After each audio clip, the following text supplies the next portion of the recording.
सबसे पहले बात करेंगे तो Haryana government has been launched Uttam Beej portal. तो यहाँ पर हरियाणा सरकार ने एक पोर्टल लॉन्च किया है जिसका नाम है उत्तम बीज पोर्टल। तो जानेंगे इसके बारे में डिटेल में। तो हरियाणा के जो सीएम हैं मिस्टर मनोहर लाल खट्टर, उन्होंने ये पोर्टल लॉन्च किया जिसका नाम है उत्तम बीज पोर्टल। ये क्या करेगा, हरियाणा के जितने भी फार्मर्स हैं उनको बेनिफिट देगा, फायदे पहुंचाएगा regarding quality seed and transparency. एक तो वहाँ के जो किसान हैं उसको क्वालिटी सीड मिलेगा, उसके साथ साथ ट्रांसपेरेंसी भी यहाँ पर रहेगी हर चीज़ में और उस सीड के साथ भी। तो इससे क्या होगा कि किसानों का जो उत्पादन है उसके बढ़ने के चांस यहाँ पर ज़्यादा हो जाएंगे। तो कहने का मतलब है कि हरियाणा सरकार में ये पोर्टल लॉन्च किया गया। यहाँ से क्वेश्चन बनेगा कि हाल ही में किस सरकार ने उत्तम बीज पोर्टल लॉन्च किया है, तो आपका आंसर हो जाएगा हरियाणा। या फिर ये भी क्वेश्चन आ सकता है कि उत्तम बीज पोर्टल किस सरकार ने लॉन्च किया है, तो आपका आंसर हो जाएगा हरियाणा। ठीक है, ये आपको याद रखना है। आगे अगर हम बात करेंगे तो यहाँ पर एक चीज है जो है आपकी the portal will provide transparency in the seed production programme. तो जो भी आपकी सीड प्रोडक्शन प्रोग्राम होते हैं जिनको गवर्नमेंट या फिर प्राइवेट सीड प्रोड्यूसिंग एजेंसीज जो होती हैं वो अरेंज करती हैं, तो यहाँ पर एक ट्रांसपेरेंसी किसानों को दी जाएगी और यहाँ पर एक इंश्योरेंस मिलेगा किसानों को कि उनका जो सीड है वो सर्टिफाइड है, उसकी जो क्वालिटी है वो बेस्ट है, जिससे उनका रिजल्ट में क्या होगा, प्रोडक्शन जो है वो इंक्रीज हो जाएगा। आगे अगर हम बात करेंगे तो इस सीड पोर्टल को लिंक किया गया है मेरी फसल मेरा ब्यौरा पोर्टल से, ठीक है, और उसके साथ साथ फैमिली आइडेंटिटी कार्ड आईडी से। अब यहाँ पर जो फार्मर को, ठीक है, आने वाले समय में हाई क्वालिटी सीड मिल पाएगा, ये भी आपको याद रखना है। और किसानों को हर कदम पे एसएमएस के द्वारा जानकारी दी जाएगी इस पोर्टल के माध्यम से जिसका नाम है उत्तम बीज पोर्टल। ये आपको यहाँ पर याद रखना है, काफ़ी इंपॉर्टेंट ये करंट अफेयर है एग्जाम के पॉइंट ऑफ व्यू से। अगर हम बात करेंगे तो फिलहाल में हरियाणा गेहूं एवं अन्य फसलों के 30 से 35 लाख क्विंटल प्रमाणित बीज का उत्पादन कर रहा है। ये भी आपको याद रखना है, कितना, 30 से 35 क्विंटल, ठीक है, 30 to 35 लाख क्विंटल, यहाँ पे याद रखना है, लाख क्विंटल में है ये डेटा। तो 30 से 35 लाख क्विंटल प्रमाणित बीज का उत्पादन प्रेजेंट में हरियाणा करता है, ये भी आपको याद रखना है। आगे चलते हैं, एक और important current affair. Ministry of rural development sign MOU with Flipkart. तो यहाँ पर एमओआरडी मतलब मिनिस्ट्री ऑफ रूरल डेवलपमेंट ने एक एमओयू साइन किया है फ्लिपकार्ट के साथ। फ्लिपकार्ट तो आप जानते ही हो, बहुत बड़ी ब्रांड है, कंपनी है। तो फ्लिपकार्ट के साथ जो एमओयू साइन किया गया है मिनिस्ट्री ऑफ रूरल डेवलपमेंट के साथ, ये यहाँ पर क्या करेगा, आपको बता दें, एक एम्बिशियस स्कीम है जिसका नाम है दीनदयाल अंत्योदय योजना, जो कि नेशनल रूरल लाइवलीहुड मिशन, ठीक है, जिसको DAYNRLM प्रोग्राम के नाम से जाना जाता है।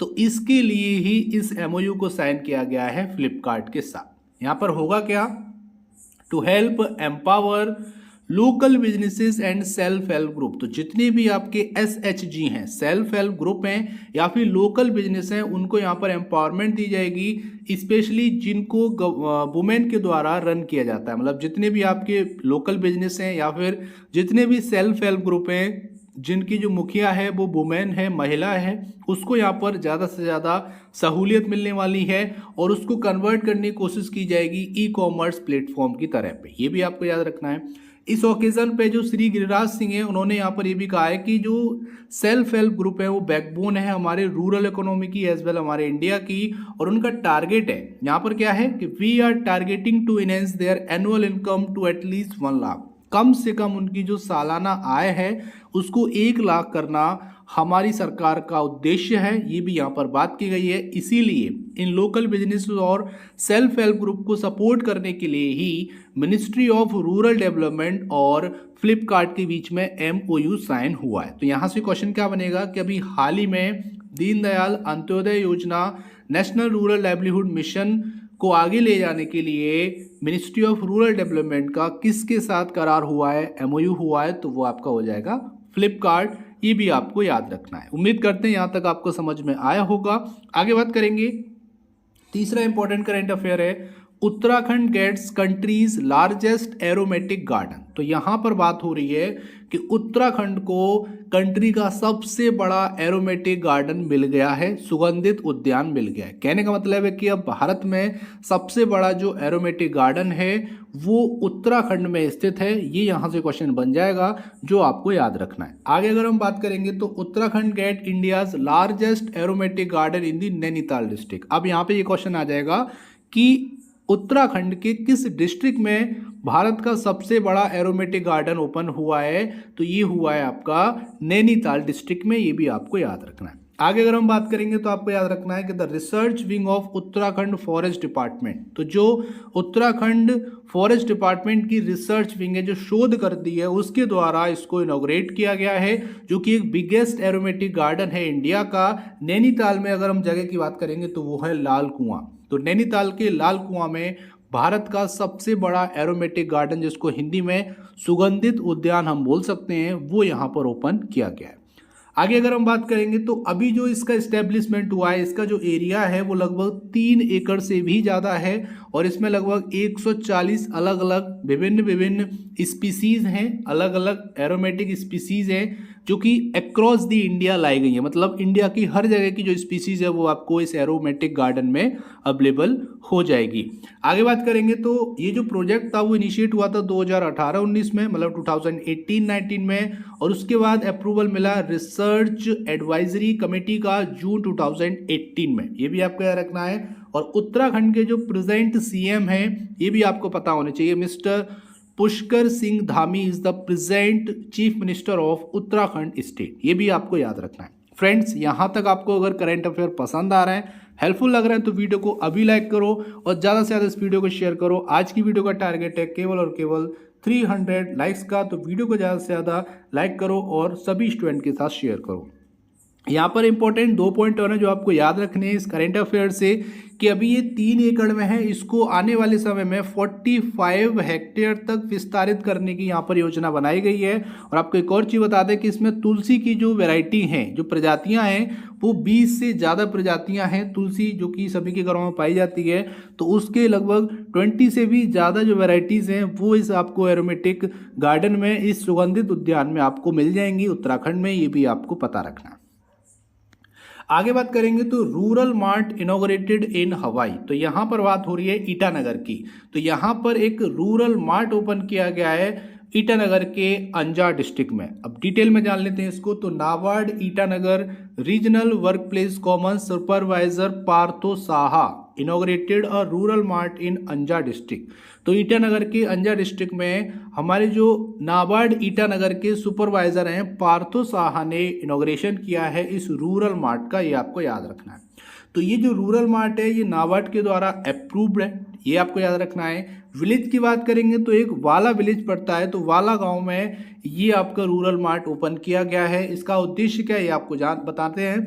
यहाँ पर उद्देश्य है to supply a advertising and marketing platform for self help group. तो यहाँ पर क्या है कि जितने भी सेल्फ हेल्प ग्रुप हैं उसके लिए एक मार्केटिंग करने का प्लेटफॉर्म तैयार किया गया है, ताकि उनको एडवर्टीज़ किया जा सके और मार्केट की जा सके, उनकी मार्केट बढ़ाई जा सके इसके लिए। तो आपको अगर डिटेल में हिंदी में बता दें तो ये कि सेल्फ हेल्प ग्रुप को अपनी कृषि, बागवानी और मसाला फसलों और स्थानीय हथकरघा और हस्तशिल्प उत्पादों को बेचने के लिए एक विपणन मंच प्रदान करता है। इसीलिए ये रूरल मार्ट यहाँ पर ओपन किया गया है। आगे अगर हम बात करेंगे तो इससे होगा क्या, उनको फाइनेंशियल ग्रोथ भी यहाँ पर होने के चांसेस हैं। और वहाँ पर जो भी लोकल है, ठीक है, विलेज जो आपका पड़ता है वाला विलेज, जो कि आपकी अंजार डिस्ट्रिक्ट में पड़ता है, वहाँ के जितने भी आपके फार्मर्स हैं जो उस फील्ड से रिलेटेड हैं, जो एग्रीकल्चर या हॉर्टिकल्चर या फिर यहाँ पर स्पाइसेस क्रॉप करते हैं, उनको यहाँ पर काफ़ी हेल्प मिलने वाली है इस रूरल मार्ट से। यहाँ पर वहाँ के लोकल जितने भी फार्मर्स हैं उनकी जो प्रोडक्शन है वो आपको इस रूरल मार्ट में मिलेगी। और खासकर जितने भी सेल्फ हेल्प ग्रुप हैं उनको यहाँ पर खास तौर पर काफ़ी बेनिफिट फ़ायदा मिलने वाला है। तो ये आपको यहाँ तक याद रखना है। यहाँ पे क्वेश्चन आ जाएगा कि रूरल मार्ट किस स्टेट में ओपन किया गया है या फिर किस डिस्ट्रिक्ट में किया गया है, तो ये आपको यहाँ से पता रखने हैं। और नाम क्या है, रूरल मार्ट, जो कि एक नाबार्ड के द्वारा अप्रूव्ड मार्ट है, जैसे नॉर्मली आप वी मार्ट सुनते होंगे जहाँ पर आपको फैशनेबल कपड़े मिलते हैं, कोई अप्लायंसेस मिलते हैं, ऐसे ही आपका एक रूरल मार्ट है जहाँ पर रूरल क्षेत्र से जुड़ी हुई, ग्रामीण क्षेत्र से जुड़ी हुई सारी चीज़ें आपको अवेलेबल कराई जाएंगी, खासकर एग्री हॉर्टी या फिर स्पाइसेस क्रॉप। उसके साथ साथ हथकरघा और हस्तशिल्प उत्पादों का भी यहाँ पर बेचने के लिए मंच तैयार किया गया है। उम्मीद करते हैं यहाँ तक आपको समझ में आया होगा। आगे बात करेंगे तो India's first agriculture export facilitation centre launch. तो यहाँ पर भारत का पहला agriculture export facilitation centre launch किया गया है पुणे में। डिटेल में जानेंगे तो यहाँ पर बात हो रही है आपकी मेहरत्ता की, ठीक है, the Mahratta chamber of commerce industry and agriculture, जिसको MCCIA के नाम से जाना जाता है। उन्होंने यहाँ पर लॉन्च किया है भारत का पहला agro sport export facilitation centre, जो कि पुणे महाराष्ट्र में है। ये आपको याद रखना है। किसके कोलैबोरेशन में किया गया है? तो NABARD, national Bank for agriculture and rural development, NABARD के साथ किया गया, ये भी आपको पता रखना है। अब यहाँ पे होगा क्या, ये जो फैसिलिटेशन सेंटर है ये वर्क करेगा वन स्टॉप सेंटर, मतलब एक ही जगह पे सारी चीज़ें यहाँ पर अवेलेबल कराई जाएंगी, खासकर एक्सपोर्ट से रिलेटेड। और आपको बता दें यहाँ पर इसका जो उद्देश्य है वो क्या है, to boost agricultural export, agricultural export को बूस्ट करना, ज़्यादा से ज़्यादा जो हमारा उत्पाद है, जो एग्रीकल्चर का उत्पाद है, उसको हम लोग ज़्यादा से ज़्यादा एक्सपोर्ट कर पाएँ, निर्यात कर पाएँ। इसके लिए ही इस एग्रीकल्चर एक्सपोर्ट फैसिलिटेशन सेंटर को लॉन्च किया गया है एज पर ग्लोबल स्टैंडर्ड। और आपको ये भी बात बता दें, यहाँ पर बात हो रही है, the centre would guide the prospective exporters on various relevant aspect of the farm to fork chain of agro export through its expert. तो यहाँ पर बात हो रही है farm to fork chain. Farm to fork chain क्या कहता है कि किसान से, ठीक है, अगर ये फार्मर है और यहाँ पर अगर ये फार्मर सीधा किसी होटल में या किसी कंपनी में, इंडस्ट्री में अपने प्रोडक्ट को डायरेक्ट सेल करता है, तो ये आपका फार्म टू फॉर्क चेन के थ्रू आता है। कहने का मतलब है कि जो मिडिल मैन था, जो आड़तिया था, दलाल था, उसको यहाँ पर हटा दिया गया है, स्किप कर दिया गया है, तो जिसका सीधा फायदा फार्मर को मिलेगा। अभी तक क्या होता था कि जितने भी यहाँ पर दलाल होते थे, जो मिडिल पर्सन होते थे, थर्ड मैन होते थे, वो यहाँ पर पूरा फायदा लेकर चले जाते थे, किसान को कुछ भी नहीं मिल पाता था। लेकिन अब क्या है, फार्म टू फॉर्क चेन के जरिए क्या है कि फार्मर किसी भी इंडस्ट्री को, किसी भी होटल को या किसी भी कंपनी को डायरेक्ट अपना जो प्रोड्यूस है वो सेल कर सकता है, जिससे प्रॉफिट के चांस यहाँ पर किसान के लिए बढ़ जाते हैं। ये भी आपको याद रखना है। और आपको बता दें कि ये जो आपका फैसिलिटेशन सेंटर लॉन्च हुआ है, ये महाराष्ट्र के कृषि दिवस के दौरान किया गया, ये भी आपको याद रखना है। और आपको बता दें कि ये वर्चुअली आपका 15 मई 2021, तो 15 मई को वर्चुअली ये लॉन्च हो गया था। उसके बाद ये ऑफलाइन लॉन्च किया गया है, ये भी आपको याद रखना है, नवंबर फर्स्ट वीक में, ठीक है। आगे बात करेंगे तो international conference on innovation in agriculture, agriculture में नए नए इनोवेशंस के लिए ही एक इंटरनेशनल कॉन्फ्रेंस की गई, ये भी आपको याद रखना है। तो यहाँ पर बात होगी तो Indian institute of plantation management, जिसको IIPM, जो कि बेंगलुरु में स्थित है, उस नाम से जाना जाता है, किसके एसोसिएशन में, तो ये था आपका रॉयल एग्रीकल्चर यूनिवर्सिटी, आपका जो है आपका सिरेनचेस्टर UK में है। उसके बाद यूनिवर्सिटी टेक्नोलॉजी MARA मलेशिया में है। उसके साथ साथ फैकल्टी ऑफ मैनेजमेंट साइंस, जो कि आपका सूराथनी राजभट यूनिवर्सिटी ही थाईलैंड में है। इनके साथ मिलकर एक इंटरनेशनल कॉन्फ्रेंस किया गया एक दिन का, ये आपको याद रखना है। कितने डेट की बात की जा रही है, तो 4 नवंबर को इन सभी की एक मीटिंग हुई, कॉन्फ्रेंस हुई अलग अलग देश से, ये आपको याद रखना है। तो इसको एक इंटरनेशनल कॉन्फ्रेंस का नाम दिया गया है, जो 4 नवंबर को की गई। यहाँ पर क्या क्या चैलेंजेस थे, तो opportunities and innovations in agriculture, तो एग्रीकल्चर में क्या क्या अपॉर्चुनिटीज़ हैं और क्या क्या नए नए इनोवेशंस हैं या करने हैं, उसके बारे में यहाँ पर चैलेंज था। Plantation and allied domain posted by pandemic on 4 नवंबर, तो ये सारे कुछ टॉपिक थे जो 4 नवंबर को इस इंटरनेशनल कॉन्फ्रेंस में डिस्कस किए गए और इन पर आगे काम करने के लिए बातें की गई। इस इवेंट में और क्या क्या किया गया, तो जितने भी आपकी रिसर्च पेपर पब्लिश होते हैं उनके बारे में यहाँ पर नया प्लेटफॉर्म तैयार किया गया है। उनको अपॉर्चुनिटी दी गई है कि वो ज़्यादा से ज़्यादा रिसर्च पेपर शेयर करें। इससे होगा क्या कि जितने भी स्कॉलर्स हैं जो लोग पढ़ रहे हैं अभी स्टूडेंट हैं उनको काफ़ी यहाँ पर हेल्प मिलेगी और उनकी जो नॉलेज है वो कहीं ना कहीं एक्सप्लोर होगी। तो इसी के लिए ये इंटरनेशनल कॉन्फ्रेंस किया गया है, ये आपको याद रखना है, इंपॉर्टेंट है एग्जाम के पॉइंट ऑफ व्यू से। आगे बात करेंगे तो rainfall in October highest in the month of last 120 years. IMD Indian meteorological department के थ्रू एक स्टेटमेंट आया है जो काफ़ी इंपॉर्टेंट है, आपको जानना चाहिए कि पिछले 120 साल से अगर कंपेयर करें तो इस साल अक्टूबर में सबसे ज़्यादा रेनफॉल देखने को मिली है। यहाँ पर अगर हम बताएं तो डेटा के अकॉर्डिंग जो कि IMD ने रिलीज़ किया है तो इंडियन मेट्रोलॉजिकल डिपार्टमेंट कहता है कि केरला ने अब तक की सबसे ज़्यादा 589.9 mm प्रेसिपिटेशन रिसीव की है अक्टूबर मंथ में इस साल, जो कि हाईएस्ट है सिंस द ईयर 1901। मतलब 1901 से अगर हम कंपेयर करेंगे तो 1901 के बाद सबसे ज़्यादा जो बारिश हुई है वो अब हुई है, जो हुई है 2021 में 589.9 mm रेनफॉल जो रिसीव की गई है, जो कि रिलीज़ किया गया डेटा IMD के द्वारा। तो यहाँ पर क्वेश्चन बनेगा कि अक्टूबर मंथ में सबसे ज़्यादा जो रेनफॉल रिसीव की गई है वो कितनी की गई है और कहाँ की गई है, तो केरला में की गई है और 589.9 mm की गई है, ये आपको याद रखना है, यहाँ से क्वेश्चन आ जाएंगे। अगर हम 2021 के अलावा बात करेंगे जहाँ पर 500 से ज़्यादा mm में प्रेसिपिटेशन रिकॉर्ड किया गया अक्टूबर मंथ में, तो वो किया गया था 1932 में 543.2 mm, उसके बाद 1999 में 567.9 mm, देन उसके बाद 2002 में 511.5 mm जो कि IMD की रिपोर्ट में दिया गया है। और आपको ये बता दें कि मोस्ट ऑफ द टाइम जो होता है ये जो केरला स्टेट है वो 200 से 400 mm के बीच में प्रेसिपिटेशन रिसीव करता है अक्टूबर मंथ में। पिछले 12 दशकों से अगर हम बात करें तो 200 से 400 mm के बीच में ही अक्टूबर मंथ में रेनफॉल होता है जो कि रिसीव किया जाता है केरला के द्वारा, तो ये भी आपको पता होना चाहिए। तो यहाँ पर 3 क्वेश्चन बन जाएंगे, कितने सालों में, तो 120 सालों में किसने किया है, केरला ने किया है, कितना किया है 589.9 mm, किस मंथ में किया है, तो अक्टूबर मंथ में सबसे ज़्यादा रिकॉर्ड रिसीव किया गया है प्रेसिपिटेशन की अगर हम बात करें। उम्मीद करते हैं यहाँ तक आपको समझ में आया होगा। आगे बात करेंगे तो KUFOS Kerala university of fisheries and ocean study, उसके साथ एक MOU साइन किया गया है CWRDM।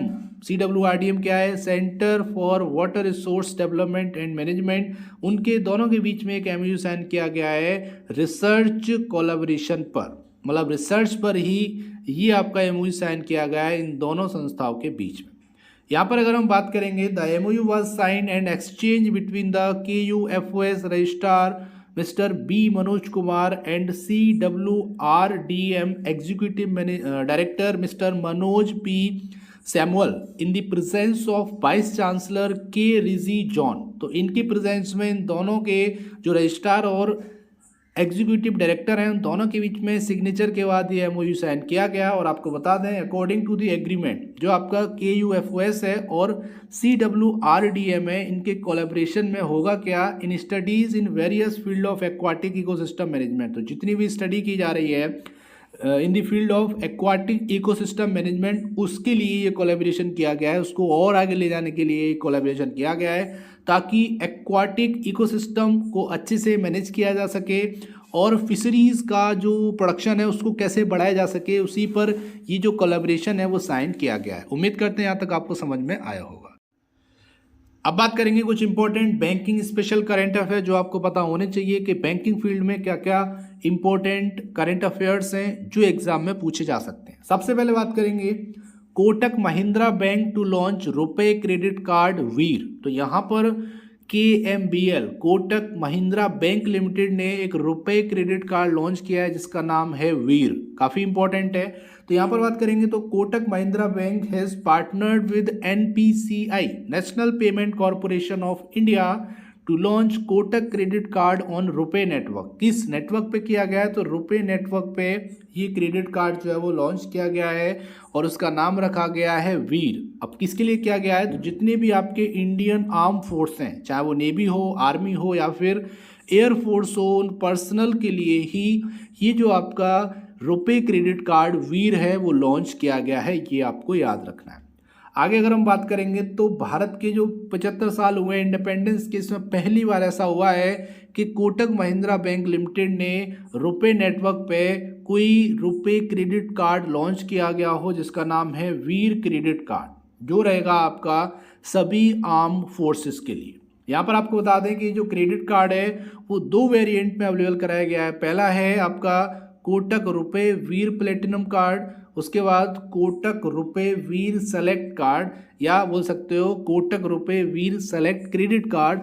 ये आपको याद रखना है, 2 वेरिएंट में अभी ये क्रेडिट कार्ड अवेलेबल कराए गए हैं कोटक महिंद्रा बैंक के द्वारा। यहाँ पर क्वेश्चन आएगा कि अभी हाल ही में कोटक महिंद्रा बैंक ने कौन सा क्रेडिट कार्ड लॉन्च किया है हमारे आर्म फोर्सेस के लिए, तो वो है वीर क्रेडिट कार्ड। या फिर क्वेश्चन ये भी आ सकता है कि अभी हाल ही में हमारे आर्म फोर्सेस के लिए वीर क्रेडिट कार्ड लॉन्च करने वाला पहला कौन सा बैंक है, तो वो कोटक महिंद्रा बैंक है। ये आपको याद रखना है। और एक क्वेश्चन बन जाएगा कि अभी हाल ही में वीर नाम का एक रुपए credit card Kotak Mahindra bank के द्वारा लॉन्च किया गया है, उसके कौन कौन से 2 अलग अलग वेरिएंट हैं। तो पहला है कोटक रुपए वीर प्लेटिनम और दूसरा है कोटक रुपए वीर सेलेक्ट क्रेडिट कार्ड। ये आपको याद रखना है।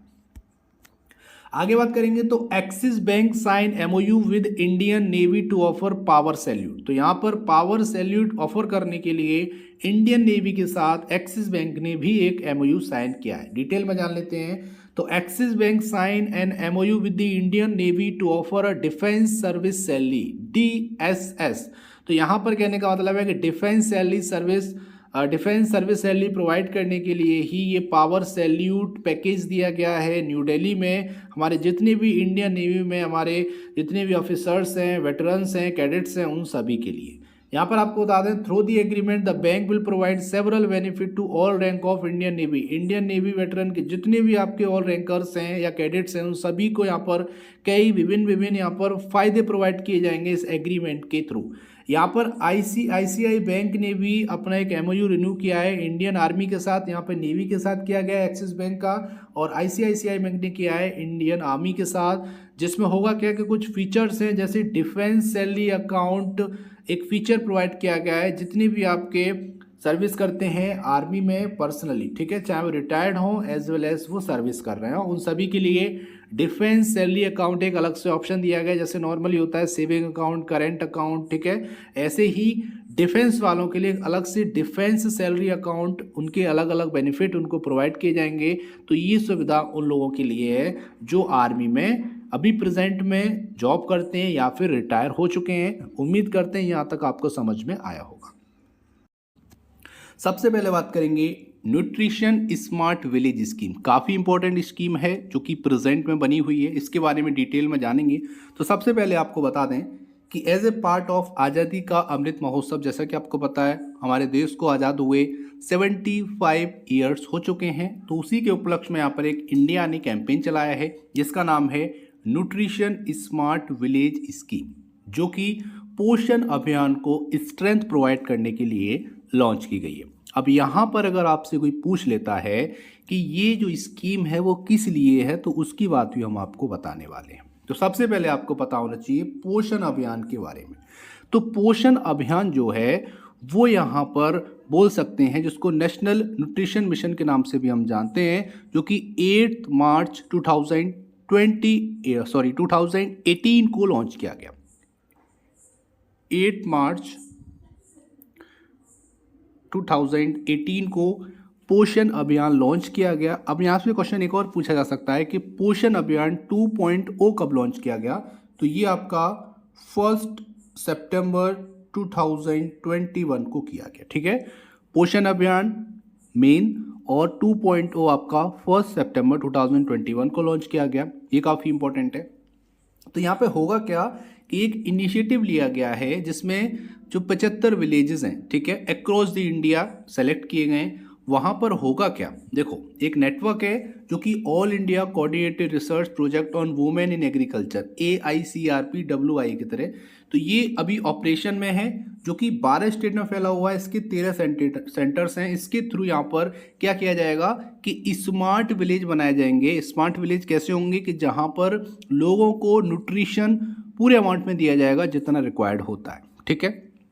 क्योंकि आप भी जानते हैं कि अभी जो ग्लोबल हंगर इंडेक्स की जो रिपोर्ट आई थी उसमें भी भारत का स्थान काफ़ी अच्छा नहीं था। आपको बता दें कि 116 देशों की सूची में, ठीक है, केवल और केवल 101वीं रैंक पर भारत था। मतलब है कि काफ़ी ज़्यादा एंड में भारत पहुंच गया है। अगर हम ग्लोबल हंगर इंडेक्स की बात करेंगे तो उसको और ऊपर लाने के लिए ही ये सारे कैंपेन चलाए गए हैं। और इसका जो उद्देश्य है वो क्या है कि माल न्यूट्रिशन को ओवरकम करना, उसको दूर भगाना या उसको ख़त्म करना, ठीक है। तो कुपोषण कम से कम हो, बिल्कुल जीरो हो जाए, जीरो हंगर हो जाए, इसी के लिए ये सारे कैंपेन चलाए गए, ये आपको याद रखना है। और आपको बता दें कि अब यहाँ से एक और इम्पोर्टेंट क्वेश्चन बन जाएगा कि न्यूट्रिशन स्मार्ट विलेज कैंपेन या फिर न्यूट्रिशन स्मार्ट विलेज स्कीम किस दिन लॉन्च की गई थी। आपको डेट याद रखनी है। तो मैं आपको डेट बता देता हूं जो कि एग्जाम के पॉइंट ऑफ व्यू से काफ़ी इंपॉर्टेंट है, यहाँ से आपका क्वेश्चन पूछा जा सकता है। तो डेट है आपकी 10 नवंबर 2021। तो 10 नवंबर 2021 को ये जो न्यूट्रिशन स्मार्ट विलेज स्कीम है वो लॉन्च की गई। इसका उद्देश्य क्या है ये भी आपको बता दें। ये जो कैंपेन चलाया जाएगा इससे न्यूट्रिशनल अवेयरनेस के बारे में थोड़ा सा ज़्यादा से ज़्यादा जागरूकता अभियान चलाए जाएंगे, उसको प्रमोट किया जाएगा। न्यूट्रिशन से रिलेटेड जो एजुकेशन है उसको और ज़्यादा लोगों तक पहुंचाया जाएगा। उसके साथ साथ क्या क्या बिहेवियरल चेंज आ रहे हैं रूरल एरियाज़ में, चाहे वो हमारी एग्रीकल्चर से जुड़ी वुमेन हो या फिर स्कूल से जुड़े हुए हमारे छात्र या फिर छात्राएं हैं, तो उनको क्या प्रेजेंट में कल्चर दिया जा रहा है, क्या क्या कल्चरल चेंज आ रहे हैं, बिहेवियर में क्या क्या चेंज आ रहा है, उनको एजुकेशन कैसी मिल रही है, उनको न्यूट्रिशन के बारे में एजुकेशन दी जा रही है या नहीं दी जा रही, या फिर उनको प्रॉपर न्यूट्रिशन मिल रहा है या नहीं मिल रहा है, इन सारी चीज़ों का यहाँ पर इस कैंपेन में ध्यान रखा जाएगा। तो ये सारी चीज़ें आपको इस इम्पोर्टेंट करेंट अफेयर से पता होनी चाहिए। तो यहाँ पर हमारा एक और इम्पोर्टेंट जो पॉइंट है वो कवर हो गया कि ग्लोबल हंगर इंडेक्स में 101वीं रैंक आई थी 116 की सूची में। ये कंट्रीज़ की बात हो रही है, ये भी आपको याद रखना है। एक और इम्पोर्टेंट क्वेश्चन, पोषण अभियान कब शुरू हुआ? 8 मार्च 2018 को। पोषण अभियान 2.0 कब शुरू हुआ? 1 सितंबर 2021 को। तो ये सारी चीज़ें आपको पता होनी चाहिए। उम्मीद करते हैं यहाँ तक आपको समझ में आया होगा। आगे बात करेंगे, दिल्ली गवर्नमेंट लॉन्च श्रमिक मित्र स्कीम। तो यहाँ पर दिल्ली सरकार ने, दिल्ली के जो सीएम है मिस्टर अरविंद केजरीवाल जी ने एक स्कीम लॉन्च की है, दिल्ली गवर्नमेंट की है और दिल्ली के लिए ही लॉन्च की गई है, जिसका नाम है श्रमिक मित्र स्कीम। इसके बारे में बात करेंगे तो गवर्नमेंट ऑफ दिल्ली लॉन्च श्रमिक मित्र स्कीम फॉर कंस्ट्रक्शन वर्कर। जितने भी ऐसे लोग हैं जो कंस्ट्रक्शन का काम करते हैं, मतलब जो चिनाई करते हैं, जो लोग मिस्त्री होते हैं, जो घर बनाते हैं लोगों का, उनके लिए स्कीम लॉन्च की गई है। डिटेल जान लेते हैं। तो इस स्कीम के अंडर में 800 श्रमिक मित्र बनाए जाएंगे जो उन घरों में जाएंगे जिन घरों में जो लोग हैं, जो वर्कर हैं, वो कंस्ट्रक्शन का काम करते हैं, ठीक है। और यहाँ पर एक अवेयरनेस पहुँचाएंगे रिगार्डिंग गवर्नमेंट स्कीम, मतलब उनके लिए सरकारी स्कीम्स कौन कौन सी आ रही हैं, उन लोगों को कितना फ़ायदा उन स्कीम से हो सकता है। तो स्कीम्स के बारे में एक तरह से एक्सटेंशन का काम करेंगे, प्रचार प्रसार का काम करेंगे ये 800 श्रमिक मित्र, ठीक है।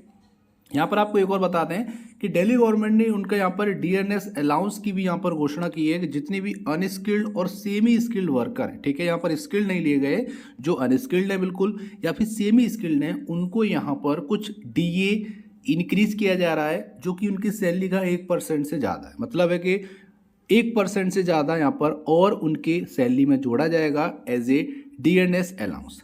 आगे अगर हम बात करेंगे तो Shramik Mitra will inform construction worker registered by the construction board at the ward level about assistant scheme of the scheme. तो ये वार्ड के हिसाब से यहाँ पर ये सेलेक्ट किए हैं। तो मैं आपको थोड़ा सा बता देता हूँ कि सभी वार्डों में कम से कम 3 से 4 श्रमिक मित्र नियुक्त करेगी, ठीक है। मतलब एक वार्ड में ये बोल सकते हैं कि 3 से 4 श्रमिक मित्र यहाँ पर सेलेक्ट किए जाएंगे जो प्रचार प्रसार करेंगे आगे गवर्नमेंट की स्कीम्स का। और आपको बता दें कि श्रमिक मित्र जो है वो श्रमिकों को उनके हित में चल रही कई सरकारी योजनाओं से अवगत कराएंगे और उनको बताएंगे कि आपके लिए ही ये योजना है और आप इसका लाभ उठा सकते हैं। अब यहाँ पे एक इंपॉर्टेंट क्वेश्चन बन जाता है कि दिल्ली सरकार ने श्रमिक मित्र स्कीम किस दिन लॉन्च की थी। तो आपको पता रखना है 9 नवंबर 2021, मतलब 9 नवंबर 2021 को श्रमिक मित्र स्कीम लॉन्च की गई। एक और इंपॉर्टेंट क्वेश्चन बन जाएगा कि अभी हाल ही में दिल्ली सरकार ने कंस्ट्रक्शन वर्कर के लिए कौन सी स्कीम लॉन्च की है। तो आपका ऑप्शन हो जाएगा श्रमिक मित्र स्कीम। इतना आपको पता रखना है। आगे अगर हम बात करेंगे तो वही चीज़ है कि 800 श्रमिक मित्र जो हैं वो डोर टू डोर जाएंगे जितने भी कंस्ट्रक्शन वर्कर हैं और उनको यहाँ पर ज़्यादा से ज़्यादा सरकारी योजनाओं के बारे में बताएंगे जिसका वो लाभ ले सकते हैं और अपने जीवन यापन को अच्छा बना सकते हैं। आगे बात करेंगे तो HDFC bank integrate with government of India's e NAM. तो आप सभी लोग जानते हो जो हमारा ई नाम पोर्टल है जिसको हम नेशनल एग्रीकल्चर मार्केट के नाम से भी जानते हैं, जो कि एक डिजिटल प्लेटफॉर्म है जहां पर कमोडिटीज़ का सेलिंग और बाइंग होता है, मार्केटिंग होती है। तो यहां पर HDFC बैंक ने इंटीग्रेशन किया है गवर्नमेंट ऑफ इंडिया के ई नाम प्लेटफॉर्म के साथ। अभी जानेंगे इससे क्या फ़ायदा मिलने वाला है। तो सबसे पहले आपको याद क्या रखना है, यहाँ पर आपको सबसे पहले याद रखना है डेट। किस डेट को HDFC बैंक ने गवर्नमेंट ऑफ इंडिया के ई नाम के साथ इंटीग्रेशन किया था, तो वो है 12 नवंबर 2021। 12 नवंबर 2021 को ये इंटीग्रेशन हुआ है। तो आपको डेट याद रखनी है, काफ़ी इंपॉर्टेंट है। अब बात करेंगे तो यहाँ पर है HDFC bank India's largest private sector bank. तो इंडिया की सबसे बड़ी लार्जेस्ट प्राइवेट बैंक जो है, प्राइवेट सेक्टर बैंक जो है वो HDFC बैंक है। उसने भी यहाँ पे अनाउंस किया है कि वो इंटीग्रेट करेगी गवर्नमेंट ऑफ इंडिया के नेशनल एग्रीकल्चर मार्केट ई नाम के साथ, ताकि डिजिटल कलेक्शन किया जा सके और फंड का सेटलमेंट आसानी से किया जा सके जितनी भी ई नाम के बेनिफिशरीज हैं, जिससे लगभग 1.71 करोड़ फार्मर को यहाँ पर सीधा फायदा मिलने वाला है। तो यहाँ पर आपको बता दें कि होगा क्या कि ई नाम के जितने भी लाभार्थी हैं उनको डिजिटल कलेक्शन करने और धन का निपटान करने के लिए ही ये इंटीग्रेशन किया गया है, जिससे बैंक को भी यहाँ पे प्रॉफिट होगा और बैंक के थ्रू जितने भी फार्मर्स हैं उनको भी यहाँ पे डायरेक्ट प्रॉफिट मिलने वाला है। अब यहाँ पे ई नाम की बात हो रही है, थोड़ा सा आपको पता होना चाहिए कि ई नाम जो है, ये जो प्लेटफॉर्म है नेशनल एग्रीकल्चर मार्केट, कब शुरू हुआ था, तो ये 14 अप्रैल 2016 को, ठीक है, 14 अप्रैल 2016 को ये आपका लॉन्च हुआ था। 2016 14 अप्रैल में ये यहाँ पर स्टार्ट हो गया था। अब यहाँ पर अगर हम आगे बात करेंगे तो यहाँ पे क्या है कि ई नाम जो है एक ऑनलाइन ट्रेडिंग प्लेटफॉर्म है। जैसा कि आप लोग जानते हो यहाँ पर ऑनलाइन ट्रांजैक्शन होता है एग्रीकल्चर कम्युनिटीज़ का फार्मर्स के बीच में या उनके ट्रेडर्स के बीच में या FPOs के बीच में या फिर जो अदर स्टेक होल्डर्स होते हैं उनके बीच में। तो यहाँ कहने का मतलब है कि बैंक क्या करेगी कि फंड ट्रांसफ़र करने में, ठीक है, फंड का सेटलमेंट करने में काफ़ी हेल्प करेगी और उसके साथ साथ यहाँ पर एक और चीज़ है जो कि आपको पता रखना है, डिजिटल कलेक्शन कर पाएगी, घर बैठे पेमेंट कलेक्ट करेगी और किसानों के लिए फ़ायदा पहुंचाएगी। तो ये सारी चीज़ें आपको पता होनी चाहिए, इतना आपको यहाँ पर जानकारी रखनी है। ई नाम यहाँ पर जो प्लेटफॉर्म है, तो यहाँ पर HDFC बैंक ने ऑप्शन दिए है कि आप मल्टी नेट बैंकिंग के थ्रू पेमेंट कर पाएंगे, डेबिट कार्ड, NEFT, RTGS और UPI IMPS के थ्रू भी यहाँ पर पेमेंट कर पाएंगे। तो कई सारे ऑप्शन यहाँ पर ई नाम से जुड़े हुए जितने भी बेनिफिशरीज हैं, फार्मर्स हैं, उनको यहाँ पर दिए गए HDFC बैंक के द्वारा। उम्मीद करते हैं यहाँ तक आपको समझ में आया होगा। फ्रेंड्स, अगर आपको वीडियो पसंद आ रही है, हेल्पफुल लग रही है, तो वीडियो को अभी लाइक करो और ज़्यादा से ज़्यादा इस वीडियो को शेयर करो। आज की वीडियो का टारगेट है केवल और केवल 200 लाइक्स का। अगर आपको वीडियो पसंद आए तो वीडियो को लाइक करना और सभी स्टूडेंट के साथ शेयर करना। आगे बात करेंगे तो बिहार मखाना टू गेट GI टैग सून। तो बिहार के मखाना को बहुत जल्दी GI टैग से नवाजा जाएगा। ये काफ़ी गुड न्यूज़ है बिहार के लोगों के लिए। और नेशनल लेवल पे भी अगर हम बात करेंगे तो बिहार के थ्रू ये गुड न्यूज़ आ रही है जो कि बिहार के मखाना से रिलेटेड है।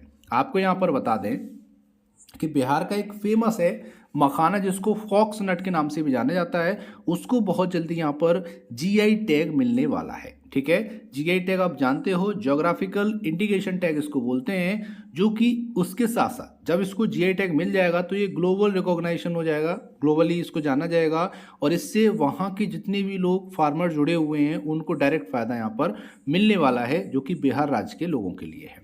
यहाँ पर आपको बता दें कि अब इसको मखाना ऑफ बिहार के नाम से फेमस किया जाएगा, मतलब बिहार का मखाना, इसको GI टैग मिल जाएगा तो ये इंटरनेशनल लेवल पर भी कहीं ना कहीं ये एक्सपोर्ट के चांसेस को बढ़ाएगा और वहाँ के जो फार्मर्स हैं जो इसको ग्रो करते हैं उनकी भी यहाँ पर कंडीशन अच्छी हो जाएगी। हम इकोनॉमिकल पॉइंट ऑफ व्यू के कंडीशन से बात कर रहे हैं यहाँ पे। आगे बात करेंगे तो अब यहाँ पे बात आती है कि किसने अप्लाई किया था कि इस मखाने को GI टैग से नवाजा जाए। तो आपको बता दें ग्रुप है जिसका नाम है मिथिलांचल मखाना प्रोड्यूसर ग्रुप, ठीक है, MMPG। इस ग्रुप ने अप्लाई किया था कि इस मखाना को GI टैग से नवाजा जाए। तो इनकी जो बोल सकते हो कोशिश है वो यहाँ पर रंग ला रही है, बहुत जल्दी इस मखाने को GI टैग से नवाजा जाएगा, ये भी आपको पता रखना है। और after getting the GI tag makhana can be marketed from anywhere, फिर आप इस मखाने को कहीं भी मार्केट कर पाएंगे क्योंकि एक इसकी ब्रांड वैल्यू बन जाएगी, क्योंकि इसको जीआई टैग मिल जाएगा, जिससे जितने भी आपके व्यापारी हैं, जो आपके डीलर हैं, वो कहीं ना कहीं इसको परचेज करेंगे और इस पर ज़्यादा से ज़्यादा पैसा इन्वेस्ट करेंगे, जिससे वहाँ के फार्मर्स को डायरेक्ट बेनिफिट मिल जाएगा। ये भी आपको याद रखना है। आगे बात करेंगे तो Daniel Brühl named as goodwill ambassador of UN world food program, तो यूएन वर्ल्ड फूड प्रोग्राम के गुडविल एम्बेसडर चुने गए हैं, जो कि एक स्पेनिश जर्मन एक्टर हैं जिनका नाम है डैनियल ब्रूल। तो यहाँ पर बात करेंगे तो जो स्पेनिश जर्मन एक्टर हैं डैनियल ब्रूल, उनको यहाँ पर गुडविल एम्बेसडर चुना गया है united nation world food programme के लिए, जो कि काम करता है जीरो हंगर के लिए। आपको पता होगा इसका जो उद्देश्य है वो क्या है कि देश में, उसके साथ साथ सभी पूरे विश्व में, ठीक है, पूरे विश्व में जीरो हंगर इसको करना है। कहने का मतलब है कोई भी भूखा ना रहे। इस प्रिंसिपल पे ये जो आपका प्रोग्राम है वर्ल्ड फूड प्रोग्राम काम करता है, जो कि यूएन से रिलेटेड है, ये आपको याद रखना है। अब यहाँ पे 3 क्वेश्चन बन जाएंगे कि united nation world food programme कब फाउंड हुआ, ये भी आपको याद रखना है। 1961 सीधा सीधा क्वेश्चन आ जाएगा, तो आपको पता रखना है। अब यहाँ पे एक और क्वेश्चन आ जाएगा कि यूएन वर्ल्ड फूड प्रोग्राम का हेडक्वार्टर कहाँ है, तो ये आपका रोम इटली में है, ये भी आपको याद रखना है। यहाँ से भी क्वेश्चन आपका बन सकता है। एक और क्वेश्चन बन जाएगा कि इसके जो एग्जीक्यूटिव डायरेक्टर है वो कौन है, तो David Wesley is the executive director of UNWFP, मतलब united nations world food programme. ये आपको याद रखना है। जैसा कि मैंने आपको बताया कि he has joined the world food programme mission to reach a world with zero hunger, world को चाहते हैं जीरो हंगर के साथ लाना, और इसमें कभी टाइम लगने वाला है क्योंकि बहुत आसान नहीं है पूरे वर्ल्ड में जीरो हंगर लाना। मतलब है कि कोई भी भूखा ना रहे, ठीक है, सबके पास अवेलेबल हो भोजन। तो ये सारी चीज़ें करने के लिए काफ़ी मेहनत करनी पड़ेगी। लेकिन आपको याद रखना है कि जो ब्रांड एम्बेसडर चुना गया है वो चुना गया है Spanish German actor Daniel Brühl को। यहाँ पे आपको बता दें as the goodwill ambassador he will inform about the main drivers of hungers and showcase and the effort of UNWFP to tackle both immediate need and root cause of hunger.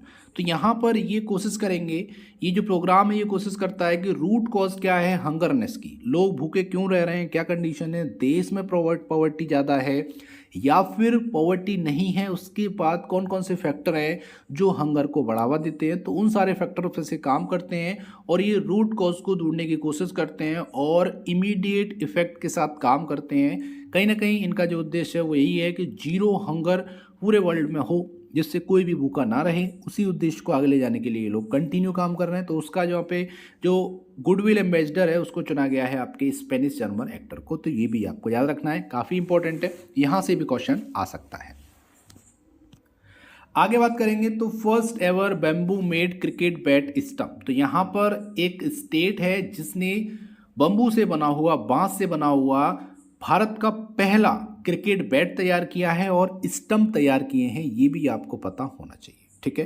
तो आपको यहाँ पर बता दें कि bamboo and cane development institute, जिसको BCDI के नाम से जाना जाता है, त्रिपुरा स्टेट की बात यहाँ पे हो रही है। तो उन्होंने यहाँ पर north east centre of technology application and reach के साथ मिलकर, जिसको आपका NECTAR के नाम से जाना जाता है, उसके साथ मिलकर क्लेम किया है कि उन्होंने कंट्री का ऐसा पहला बम्बू से बना हुआ क्रिकेट बैट और स्टंप तैयार किए हैं जो सारी स्टैंडर्ड प्रोटोकॉल को फॉलो करते हैं, जो नॉर्मली किसी भी क्रिकेट बैट को बनाने के लिए जरूरी होते हैं। तो यहाँ पर ये क्लेम किया गया है BCDI और NECTAR के साथ, दोनों ने यहाँ पे मिलकर ये यहाँ पे क्लेम किया है।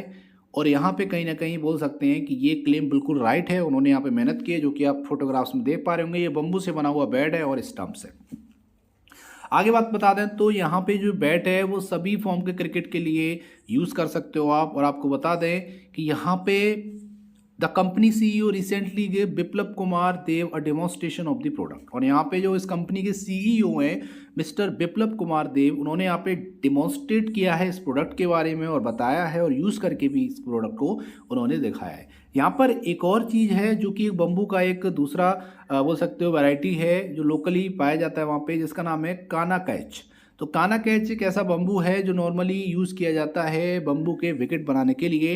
लेकिन यहाँ पे बात बड़ी है क्योंकि यहाँ पर बैट भी प्रिपेयर किया गया है बम्बू की हेल्प से।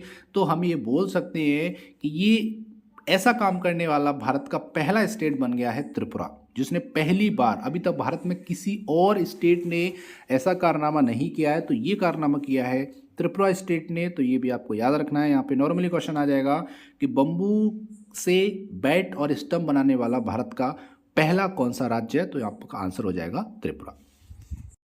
आगे बात करेंगे तो countries first fisheries business incubator launch. तो भारत का पहला फिशरीज बिजनेस इंक्यूबेटर लॉन्च हो चुका है, ये भी काफ़ी इंपॉर्टेंट है, आपको पता होना चाहिए। तो कंट्री का पहला फिशरी बिजनेस इंक्यूबेटर लॉन्च किया गया है हरियाणा के गुरुग्राम में, जिसकी जो कीमत है वो है 3.23 करोड़ रुपए। तो काफ़ी ज़्यादा कॉस्ट है इस इंक्यूबेटर की, जो कि फिशरीज बिजनेस इंक्यूबेटर के नाम से जाना जाता है, जो कि कंट्रीज़ का, हमारे भारत का पहला ऐसा फिशरीज बिजनेस इंक्यूबेटर है जो लॉन्च किया गया है हरियाणा के गुरुग्राम में।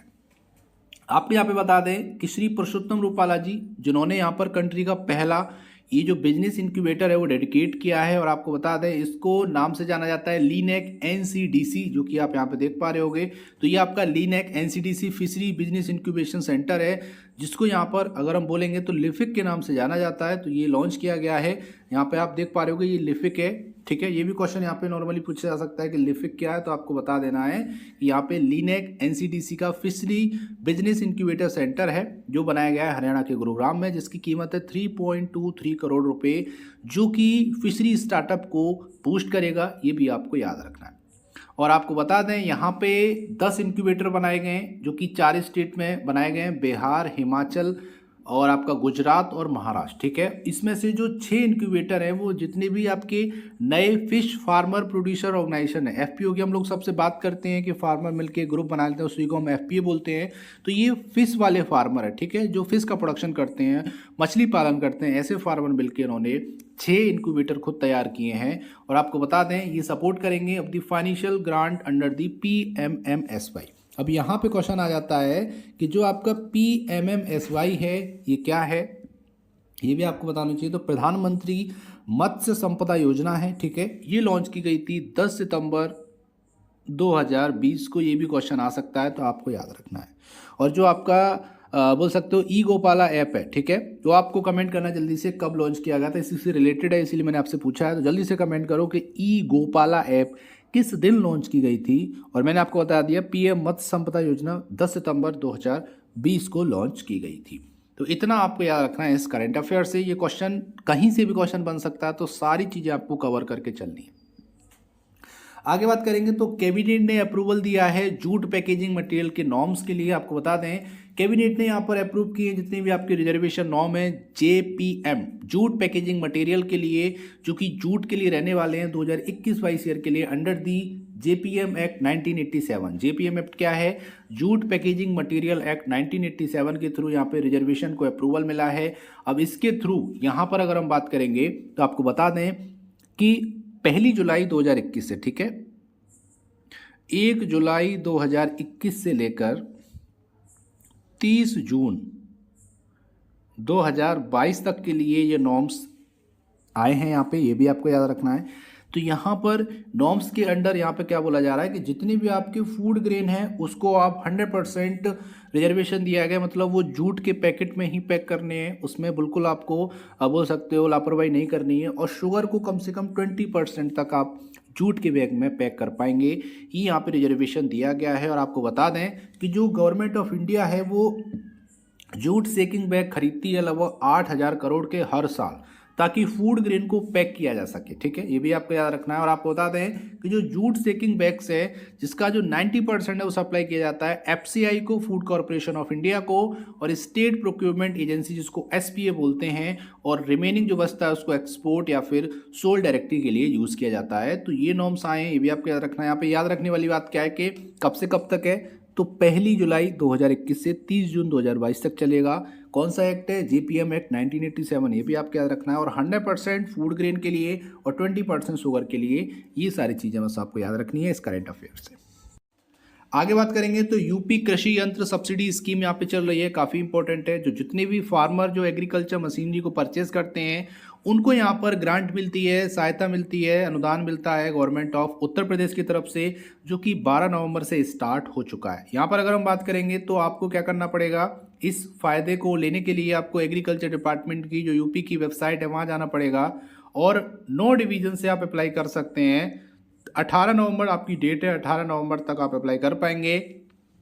और यहाँ पर एक रूल है, फर्स्ट कम फर्स्ट सर्व। जो पहले किसान आएगा उस किसान को पहले मशीनरी मिलेगी और उस पर सब्सिडी मिलेगी, ये भी आपको याद रखना है। आपको बता दें, एग्रीकल्चर मशीनरी आप अगर ले रहे हो तो यहाँ पे 10,000 से लेके 1 लाख तक की अगर आप मशीन लोगे तो उसके लिए 2,500 रुपये यहाँ पे आपको एज ए सिक्योरिटी डिपॉजिट करना पड़ेगा। और या फिर आप 1 लाख से ज़्यादा, ठीक है, 1 लाख से अगर ज़्यादा का आप कोई भी मशीनरी ले रहे हो तो वहाँ पर आपको 5,000 रुपये का क्या करना पड़ेगा, 5,000 रुपये का सिक्योरिटी डिपॉजिट करना पड़ेगा। तो कहने का मतलब है कि यहाँ पे मेन बात हो रही है आपके अनुदान की। तो आपका अगर 1 लाख तक का अनुदान आपको मिलेगा तो उसमें 2,500 रुपये का आपका सिक्योरिटी डिपॉजिट है, और या फिर 1 लाख से ज़्यादा का आपको अनुदान मिलेगा सरकार से तो यहाँ पर आपको 5,000 रुपये का सिक्योरिटी डिपॉजिट करना पड़ेगा। ये कुछ डिवीज़न है जहाँ पर अलग अलग डिवीज़न पे रजिस्ट्रेशन ओपन किए गए हैं। 12 नवंबर को गोरखपुर में, 13 नवंबर को अयोध्या में ओपन हो चुका है, कानपुर विंध्याचल में 15 में हो चुका है, 16 में आपका अलीगढ़ एंड लखनऊ डिवीज़न हो चुका है, 17 में आज की बात करेंगे तो चित्रकूट धाम एंड मुरादाबाद में हो गया है, और यहाँ पे नवंबर 18 की बात करेंगे तो मेरठ डिवीज़न में हो गया है। तो ये सारी चीज़ें आपको याद रखनी है, काफ़ी इंपॉर्टेंट है, जो कि रिगार्डिंग है आपके यूपी कृषि यंत्र सब्सिडी स्कीम के।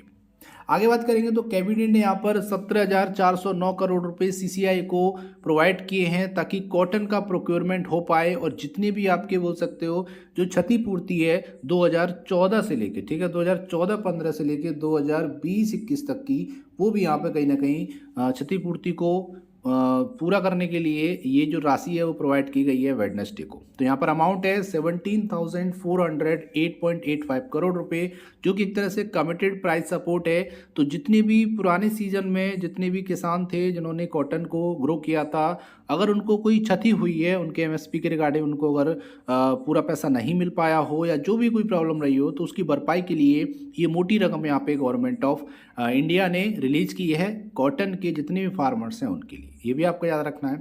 यहाँ पर बात करेंगे तो ये डिसीजन लिया है वो लिया है cabinet committee on economic affairs ने, जिसको हेड करते हैं प्रेजेंट के पीएम मिस्टर नरेंद्र मोदी जी। तो ये भी आपको याद रखना है। और कॉटन सीजन चलता है अक्टूबर से सितंबर तक, तो 2014-15 से लेकर 2020-21 का जितना भी क्षतिपूर्ति है उस एक्सपेंडिचर को फुलफिल करने के लिए, रिम्बर्स करने के लिए, उस लॉसेस को रिम्बर्स करने के लिए जो कि एमएसपी के दौरान हुए, एमएसपी पे उनको यहाँ पर रेट नहीं मिल पाया, कॉटन के जितने भी किसान हैं उनके लिए किया गया है। एमएसपी आप जानते हो हेल्प करती है फार्मर को स्टेबलाइज होने में, और जितनी भी बोल सकते हो प्रॉब्लम्स हैं या फिर जो इनकम की हानि हो रही है किसान को, उसको भरपाई करने के लिए एमएसपी कहीं ना कहीं हेल्प करती है। लेकिन अगर एमएसपी नहीं मिल पाई है उसके लिए यहाँ पे सरकार ने ये मोटी रकम जारी की है। उम्मीद करते हैं यहाँ तक आपको समझ में आया होगा। अब बात करेंगे बैंकिंग स्पेशल करंट अफेयर, जो कि आपको पता होनी चाहिए। सबसे पहले बात करेंगे SBI launches video life certificate facility for pensioner. जितने भी ऐसे पेंशनर हैं जिनका खाता एसबीआई बैंक में है, तो उनको अपना जीवित प्रमाण पत्र, ठीक है, या जीवन प्रमाण पत्र देने के लिए उनको बैंक आने की ज़रूरत नहीं है। अब घर बैठे वीडियो कॉन्फ्रेंसिंग के जरिए ही वो अपना जीवन प्रमाण पत्र जमा कर सकते हैं। ये काफ़ी इंपॉर्टेंट और अच्छी सर्विस यहाँ पे एसबीआई बैंक ने दी है। तो आपको बता दें कि एसबीआई बैंक ने यहाँ पे लॉन्च किया है video life certificate service for pensioner. तो जितने भी पेंशनर हैं उनको ये प्रूफ करने के लिए कि हम जिंदे हैं, हमारी पेंशन आती रहे, उसके लिए अब उनको बैंक जाने की ज़रूरत नहीं है।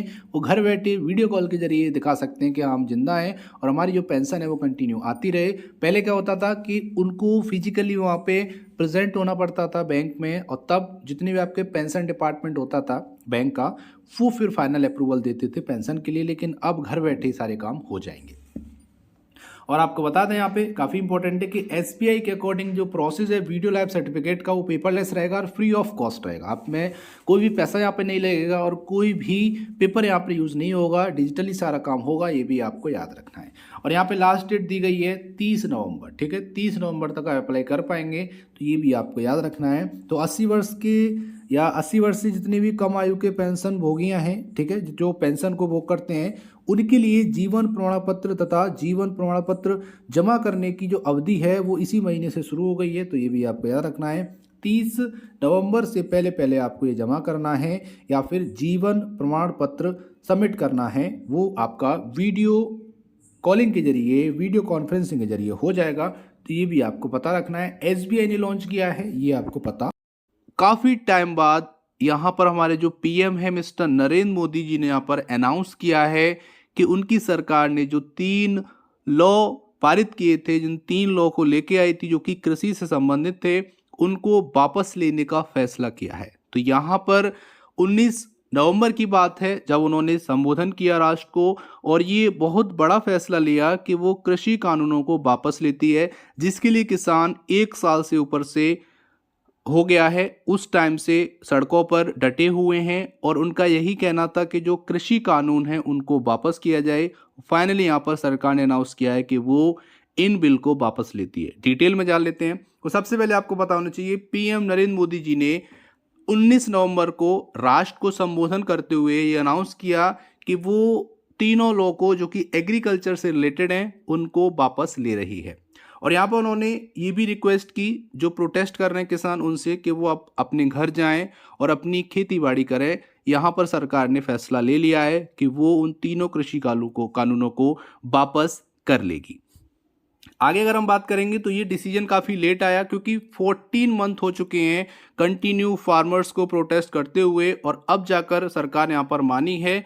और यहाँ पर अब जो विंटर सेशन में, जो शीतकालीन पार्लियामेंट में जो अभी सत्र चलेगा, उस सत्र में इन तीनों लॉस को वापस करने की जो भी प्रक्रिया है वो कार्रवाई यहाँ पर कर ली जाएगी। यहाँ पर अगर हम बात करेंगे कौन कौन से लॉ हैं, उससे पहले आपको बता दें कि 5 जून को, ठीक है, 2020 की बात हो रही है, 5 जून को ये ऑर्डिनेंस आया था, अध्यादेश पारित किया गया था इन बिल्स का।